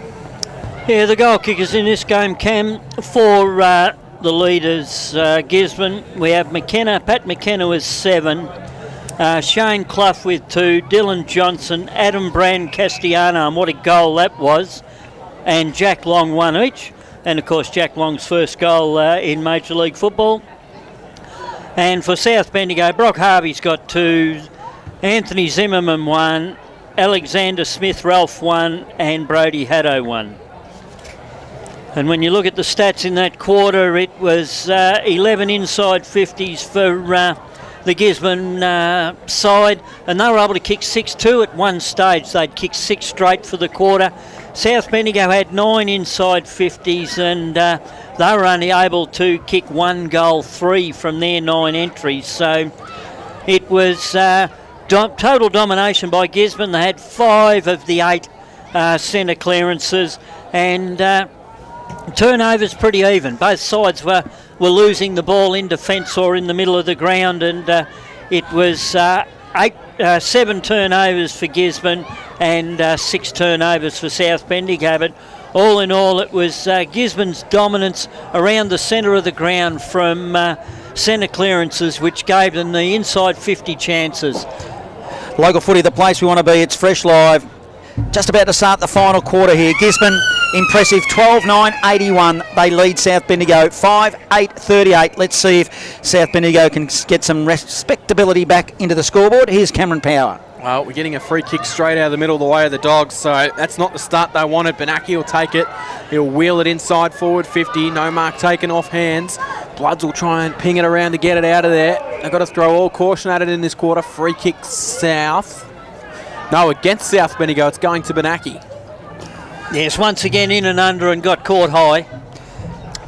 Blood's disappointing. He's done a bit today, I think, Brad Benaki. He has. Well, depends who you talk to, Cam. You're throwing a bit of a line out there, Cameron, are you? Well, he hasn't been his. Let's be fair, he hasn't been his dominant. No, need to give he hasn't been his behind that dominant. comment? He hasn't been his dominant best, but he's certainly had plenty of the football. Norm just choked on his prawn. Benaki will pull the kick into the pocket. Didn't quite find its target. Goes out for a ball up, I reckon. Umpire letting him play. Got to ball it up. And you can guess who that target was going to be, Cam. Now, Smith Ralph, I reckon, is the most consistent for the Bloods, but as for the rest of them, maybe Haddo, maybe Crisp, maybe Hare, maybe Allen, maybe Langley. But boy, oh boy, they've been disappointing in this contest this afternoon. According to the live scores app, Broadford kicked 1 goal. Sandhurst didn't score in that third quarter. So let's see what the Bloods can do through Harker. He collects the footy, runs a long way, has a bounce, has a second bounce, might have just went his distance, but the umpire let it go. Then he handballed it in front of himself. He must be tuckered out. We had no one forward to kick the ball to. Absolutely not, Cameron. And you're 100% right. And when he handballed forward, he gave McGibbon the chance to catch up with him and be the second person to put pressure on. So he got it up to the wing. Now the umpire will throw it in. Harker is sucking in the big ones. Umpire will throw it in. Up they'll go in the ruck.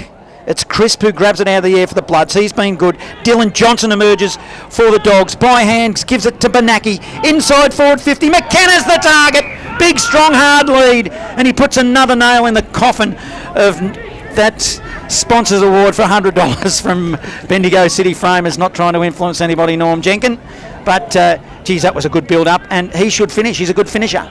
Yes, an excellent build-up then, and once again, it was Johnson and Benaki that were both instrumental in getting that ball into the forward 50. Lovely pass by Benaki there. For number 8, he probably could be sitting on 10 at the moment if he had kicked truly earlier in the game. Benaki, long shadows here. Jackson's Creed end, kicks a goal! His 8th of the afternoon. He's having a day out. Takes Gisborne to 13-9-87. They lead South Bendigo 5-8. Score sponsor, Bendigo City Framers. Local footy, the place we want to be. It's Fresh Live. Yes, look, once again there, excellent play. Dylan Johnson pickpocketed Crisp's hands there. Crisp had the ball in his possession after the ruck throw-in. Johnson took it out. Quick handball to Benaki, and Benaki put the ball to advantage to McKenna, and McKenna made no mistake with a lovely mark on the lead. Serpentine 13-6 leading Calival, 6 goals, 3 in Maccorner, 17-9, 111 leading Mediamo, 3-4, 22 in the Loddon Valley League. Johnson tries to take it again. He loves getting dump tackled into the ground, doesn't he, Dylan Johnson? Been a few times today. There was nothing audacious about that tackle, I should say, Norm, but just solid football. Don't use other people's stuff, Cameron. 3/4 time, North Central Donald 7-7 trail St Arded 15-11.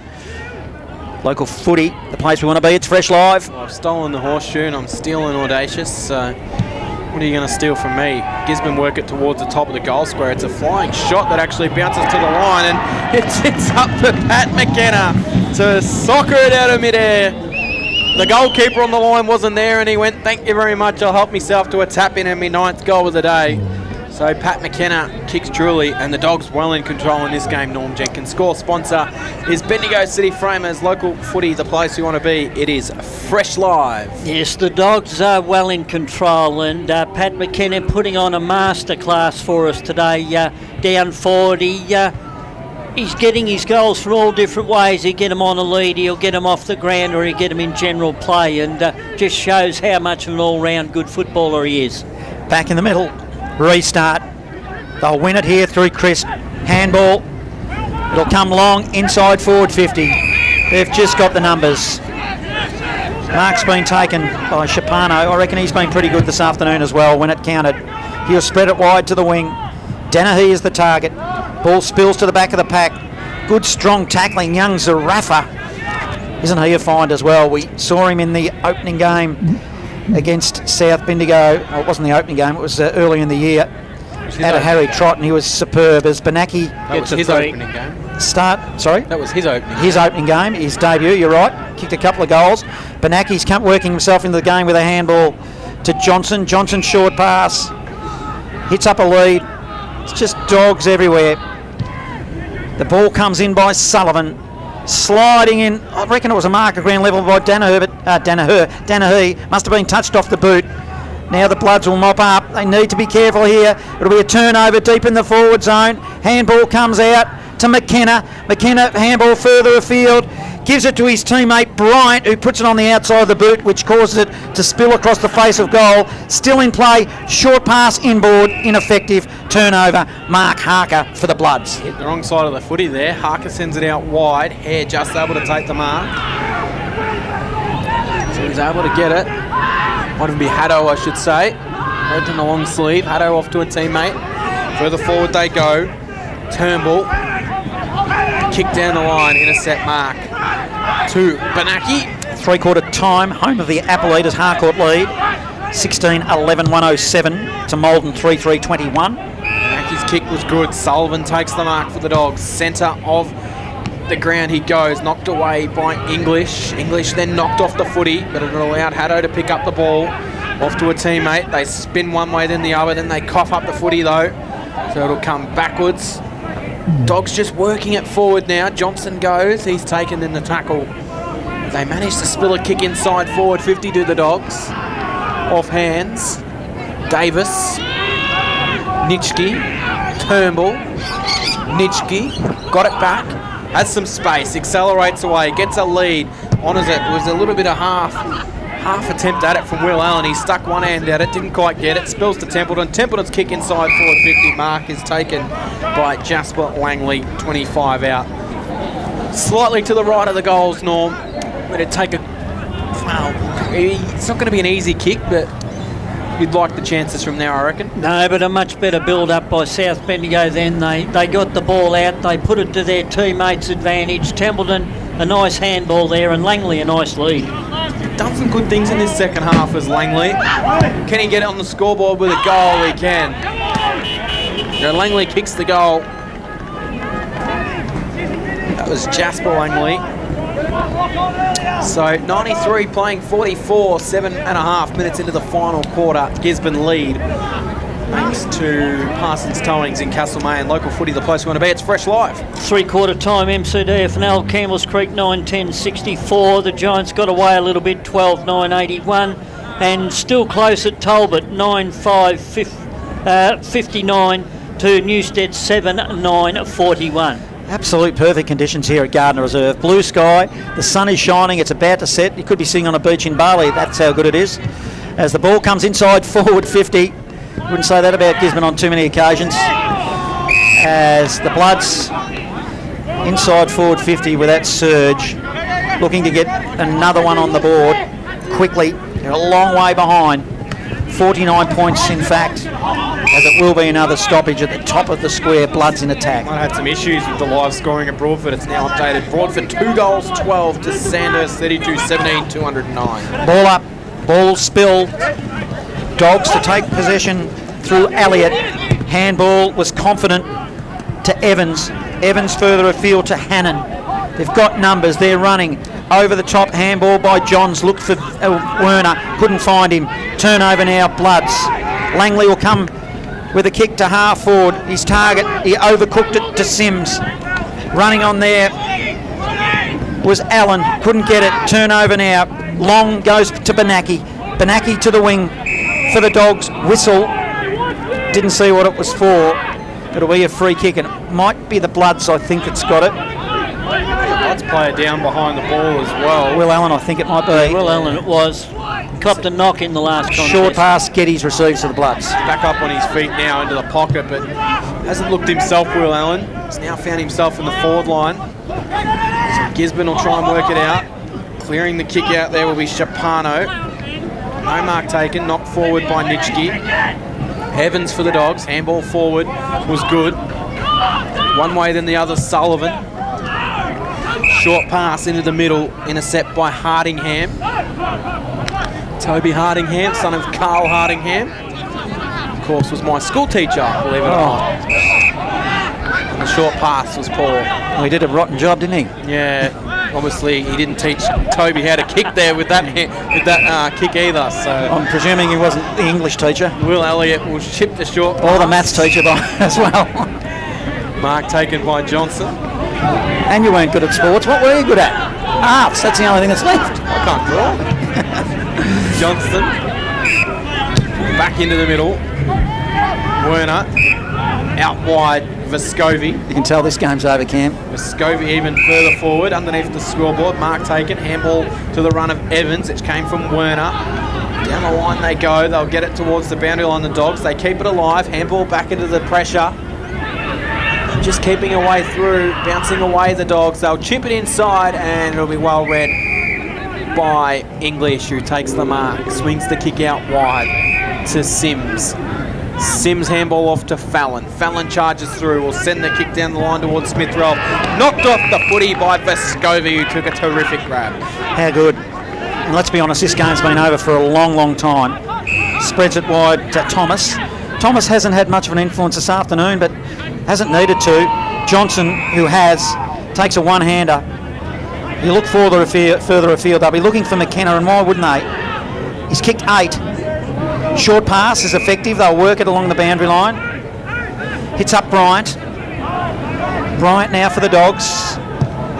Long kick forward. Benaki is his target, and he hits him right on the boundary line. Benaki slows things down.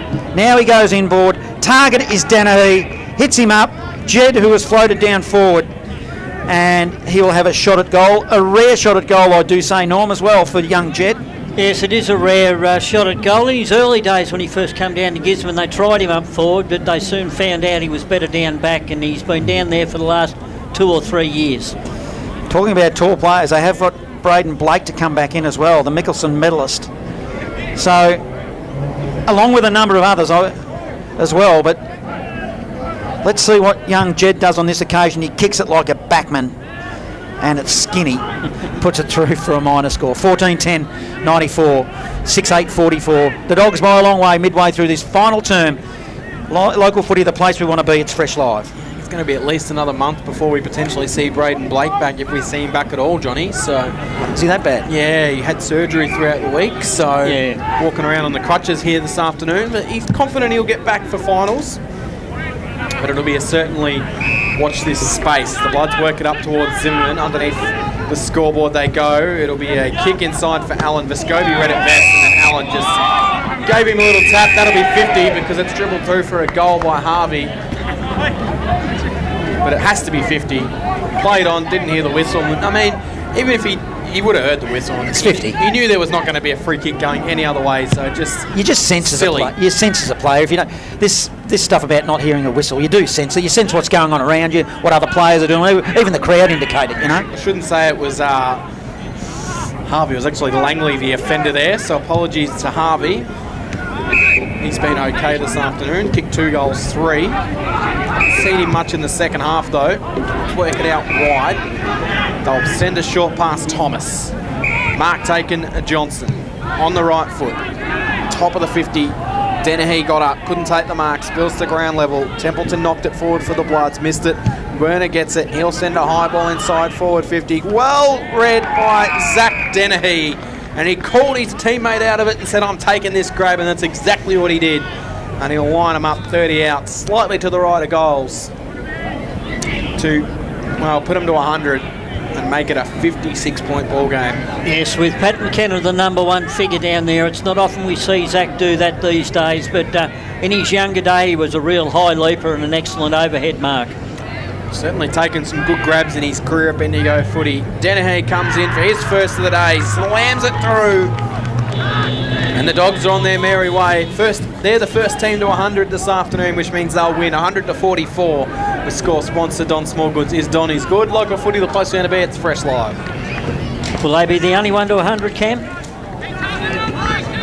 No, look, once again, then that was like a training drill early for Gisborne then. They just ran to space, they popped the ball out in front of their teammates, they got it in first to Jed Dennehy, he got the ball to ground, and then it was a lovely kick forward by young Zarafa that got the ball into the 50, and an excellent overhead mark by Zach Dennehy. So we restart it, the ball come inside forward 50 now for the Bloods. They're going to win it, the Dogs, they're impressive. Evans getting involved as Elliott.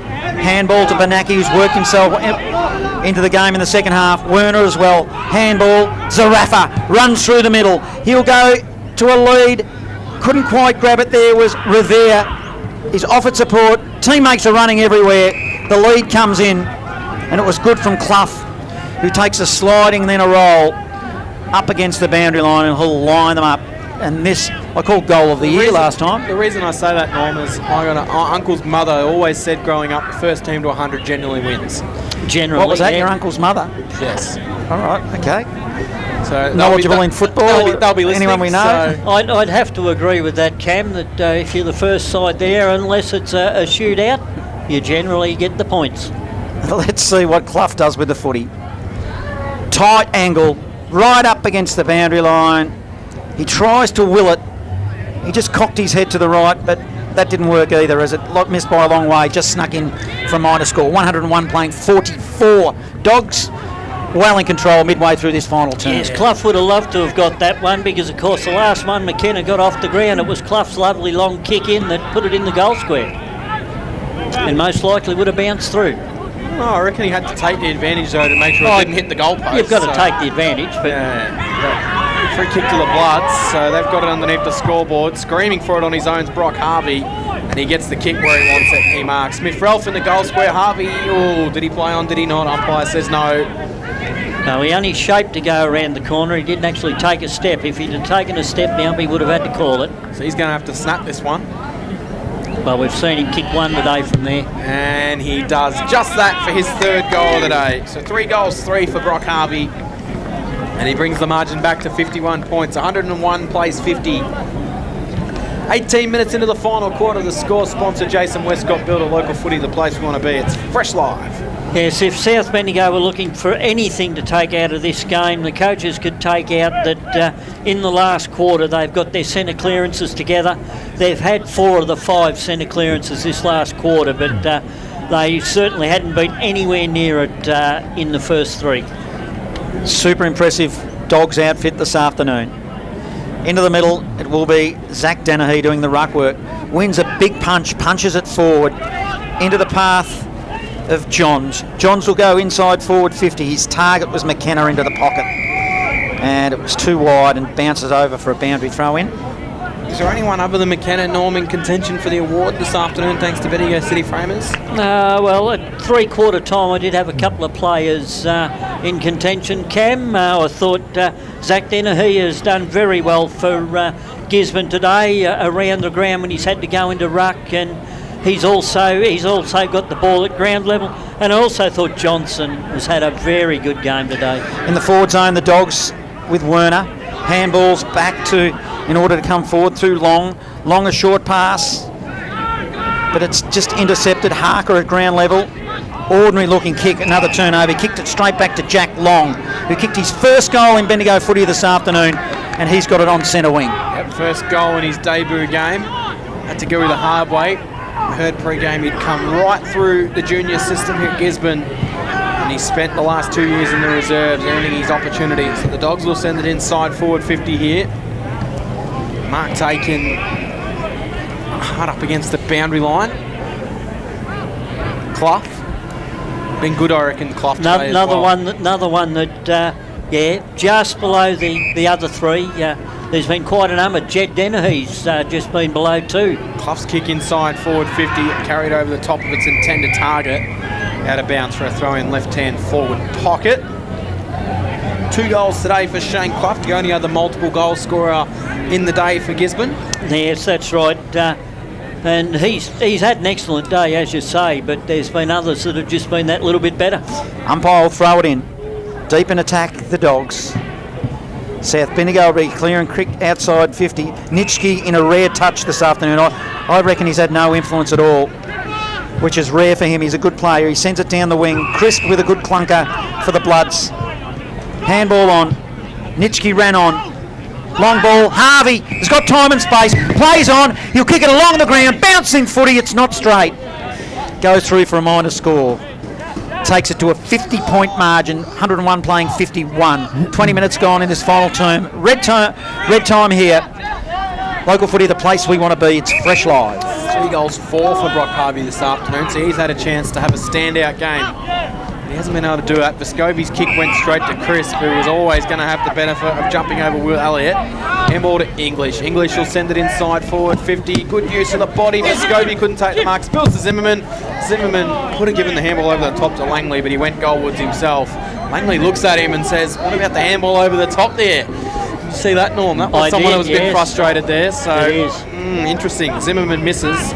101-52, 20 minutes into the last quarter. Again, it's running a little bit late in the MCDFNL. Three-quarter time. Carisbrook 19-7-1-21. Avoca 2-5-17. Just waiting for the footy to come back. Zimmerman kicked that out to the highway, I reckon. Yes, well, South, they've had their opportunities in this last quarter, but they've only kicked 2-2 out of 8 inside 50 entries. Thomas kicks it in for Gisborne, but let's be honest, it's been junk time for a long time. They've had it under control, haven't they, the Dogs? Oh, poor Elliott, short pass Elliott along the boundary line. Chapano was his target and missed him. His father, Jamie, would be looking that, shaking his head. Is that his father, is it? There you go. Jamie is, yes. The ball comes inside forward 50. Jamie Elliott. Crisp, not the one. Speaking of poor kicks, kicked it to Banaki. Banaki then kicked it back whence it came, so it'll be the Dogs now controlling this footy. Not the Jamie Elliott? No. Evans has been good. This is Lockie Evans. What are you talking about? The one from Collingwood or Maryborough? There's lots of the one from Maryborough that used to coach Castlemaine as well. Yeah, that's the one I thought you were talking about. Yes. We're on Is there a New Zealand cricketer used to be whereas called Jamie Cam's Elliott on the as well? Collingwood Jamie Elliott. Right, I see. There's a Jamie Elliott used to own the Winters Flat shop as well, so they're everywhere. True. Wasn't there a Kiwi cricketer called Jamie Elliott too? Yes. Do you reckon this game's over? What are we talking about? The Elliots, it's the ball's in the middle. And the cricket. Langley will come long. This is Jasper. There's 2 of them out there. They're talking about poor kicks. Are they playing kick to kick here? Because Vescovi, who's been good for the Dogs, he kicks it short. And let's see if the Dogs can work it out from here through Elliott. Elliott, there's that name again. Believe it or not, we've got the close one in Bendigo footy today. That's where the round's at this round. So short pass underneath the scoreboard. Bloods will then dribble one inside forward 50. Harvey picks it up. Handball to Zimmerman. Zimmerman's going to look to go goalwards. He spins one way, then the other. Gets back, takes a cheeky little bounce on the left. Will put it through, but he made hard work of it. But he put it through. So Zimmerman goals. 101 plays 58, 23 minutes into the final quarter. The score sponsor is Bendigo City Framers. Local footy, the place we want to be. It's Fresh Live. Yes, Anthony Zimmerman did make hard work of that in the pocket. Tried to improve the angle, had a bounce. Nearly lost the ball when he had a bounce and just got foot to ball for his second goal of the day. And hasn't been his usual self today. He's been one of the South players that have been down, and there's been many that have been down in this contest today. Sets up an interesting contest in 2 weeks' time. They play Castlemaine at Harry Trott Oval. It's a general bye for the Bendigo Footy League next week. Let's see what happens here with the Bloods. Can they get it out of the middle again? They won't. It'll be with the Dogs. Darkening shadows here. Receiving the footy was Johnson. Has a bounce. Handball over the top. We'll get the old 1-2. Oh, they're all getting involved. They're lining up. Sullivan is tackled from behind. Did well. Might have been Will Allen for the Bloods. They were just lining up there, Norm. That's been the story of the... It has been. I mean, it's been like a training drill for Gisborne since probably the 10-minute mark of the third quarter. Davis receives for the Bloods from one back pocket to the other. Unsure where to go. Now he'll come out with a short pass to Jack English, who's been quiet as well for the Bloods. He's got a lot of mates, though. He gets a free kick from Danahy. English... He'll just decide to dump it down the long line. Long high ball. They'll all set themselves. Oh, jumping high there was Sam Langley. He got his hands on the footy. It was a real strong leap. Also, Harry Thomas comes in to offer support for the Dogs and puts it out of bounds, and we'll have a ball in. We've been accustomed to at least one game every round this year being a good close game of footy, but today it's just been blowout central. 3 straight 18 Broadford, 35-23, 233 Sandhurst, and Eagle Hawk 102 points up on Golden Square. And what about Castlemaine and Kangaroo Flat? 104 the Magpies, 45 Castlemaine, so this is the close one. It certainly is. South Bendigo player looking for the free, took a bounce, got tackled before he got the ball back, so he's still in possession once you take a bounce. Running through the middle there for the Dogs was Elliott. He goes inside forward 50, ground level. They're battling hard. Ball spills to Zarafa. Zarafa tried a cute little kick. It was effective in the end. It got to Dylan Johnson, who went around the body and slotted another one for the Dogs. Taking it to 16-11, 107 to 8-10-58 at the 25.5-minute mark of the final term. Score sponsor, Bendigo City Framers, who are providing our $100 voucher this afternoon for the best player, as nominated by this man, Norm Jenkin, who is with Local Footy, the place we want to be. It's Fresh Live. Yes, a little bit of cream on the cake there for Dylan Johnson. That's his second goal of the day. He was in the right position at the right time, and he's a player with the experience he's got that eats up those sort of shots at goal. 40 metres out, snap around the corner. Back in the middle we go. Harker takes it out of the middle, gets into some space. Goes looking for Sims, who takes the mark. 60 out from goal. Wheel around onto the left, sends it inside. Harvey, the target's got caught behind, read it well. Stands to the back. Harvey couldn't quite get where he wanted, not through for a minor score. And Norm, you mentioned earlier about Hartley playing forward for Castlemaine. He's kicked 4 goals today, and Dirkson's kicked 3. Is it Vescovi? Yes, Cam. Vescovi short pass, hits Long, Jack Long.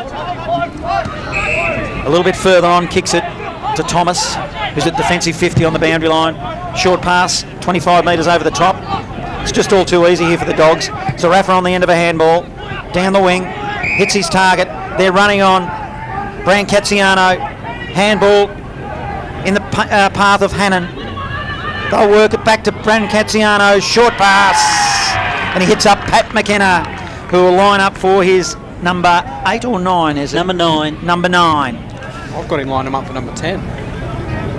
Oh yeah, sorry, number 10. Number 10, double figures. He got that one off the ground, which gave him number 9. 10. That was good work by Gran Cazziano there. He followed up, second effort, got the handball back and a lovely chip pass. In this day and age of footy, 10 is a big bag by any stretch in Major League footy. Against one of the contenders too, Pat McKenna kicks his 10th. Slots it through, 17-11, 113. The Bloods 8-11, 59, 27.5 minutes have gone in this final term. Number 10, score sponsor, Parsons Towing, Local Footy, the place we want to be. It's Fresh Live. And that's been the story of the day. That passage of play The Gisborne players ran, they backed each other up, as I said. Grant Castellano got the ball, got a handball on, went back, got the handball back, chipped the ball forward to McKenna, and he made no mistake when he led forward and got his 10th goal for the day. Does that lock him in for the Free City Framers Picture Up Plus Bendigo City Framers Best On Ground Sponsors Award, Norm? Yes, it has, Cam.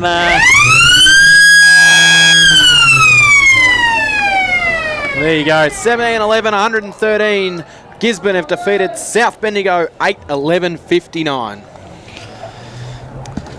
What do you make of all that, Norm?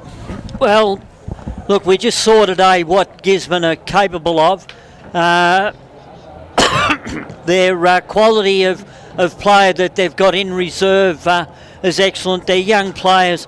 They all put in today, whether it be Elliott, whether it be Long, whether it be Hannon, whether it be McGibbon, whether it be Zarafa. They all stood up and they helped the more experienced footballers led by McKenna with his 10 goals. I thought Benaki, Johnson, Zach Dennehy and Clough all had very good games too. So it was, after half time, it was a complete domination by the Gisborne side, where they kicked 11 goals 4 to 4 goals 6. So it all turned around at half time, and they got the last goal of the first half and they went on with it from then. I just caught the end of what you said there, Norm, but I'll give you my Bulldogs, who I reckon today that I was really impressed with it. I know they're good players, but they don't usually come to the contest like they did today with all of the others. Lachlan Evans, did you mention Lockie Evans? I thought he was really good. He was one of the young ones as I went through it. Werner, Zarafa, all those you probably mentioned, Norm. From a South Bendigo point of view, I'll go to them. Who you can pick me up with these, Norm, as well, because I really struggled to find the better players for South Bendigo on a consistent basis, but we'll give Alexander Smith-Ralph a mention.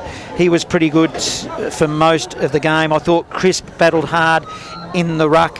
Harker at times off half-back was inconsistent but did pretty well. I thought Will Allen up back as well. And both Langley boys, I will give them a mention, but so far as being consistent. Maybe Brodie Haddo came into it at times, and Brock Harvey, he did kick a couple of goals, but boy, oh boy, it was hard going through that list. I also thought Ollie Turnbull, till he got hurt, was also getting plenty of the football for South Bendigo, but of course we saw him get hurt in the second quarter, so he didn't take any further part after that. But as you say, very hard to find. Maybe Zach Hare at times, but he got caught a fair bit today too. So he did. Our Bendigo City Framers voucher, our sponsors award this afternoon, is from Bendigo City Framers. We've got Cameron Power. He is down at ground level. It's been awarded to Pat McKenna, so we'll see if we can get Pat McKenna on the air just to have a bit of a chat to him after kicking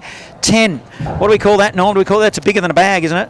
Yeah, that's, well, if a 5's a bag, that's a double bag. That is a double bag, as the It's not the first time this year he's been in double figures either. No, he's certainly a superstar player, and if they're going to win the flag this year, he certainly is going to go a long way to doing it for them. The final score, I think it was 17-11, 113 to 8-11, 59. I scribbled it down. That was the final score.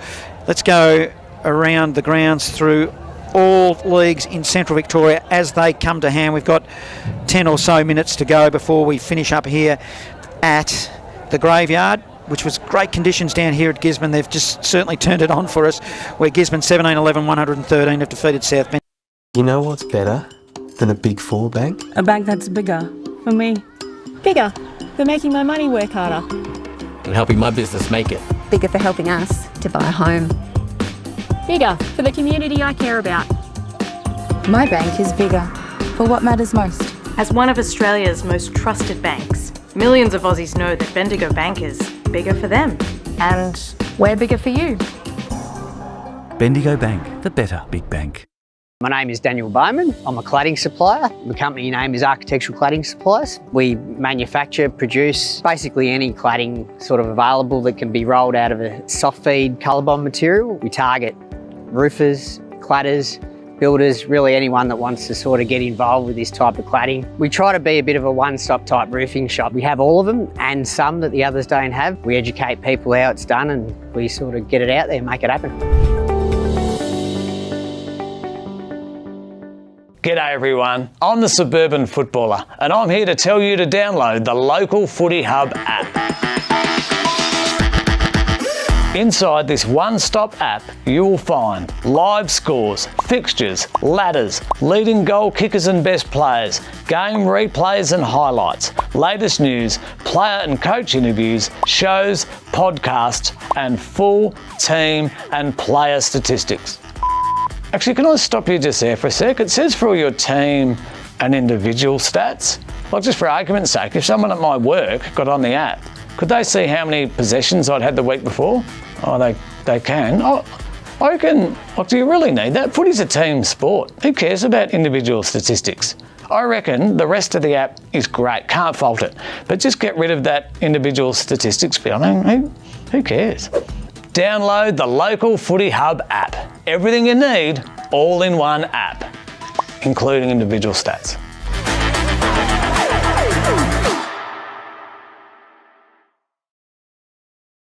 Are you looking to promote your business? This could be a great way to reach the local footy community.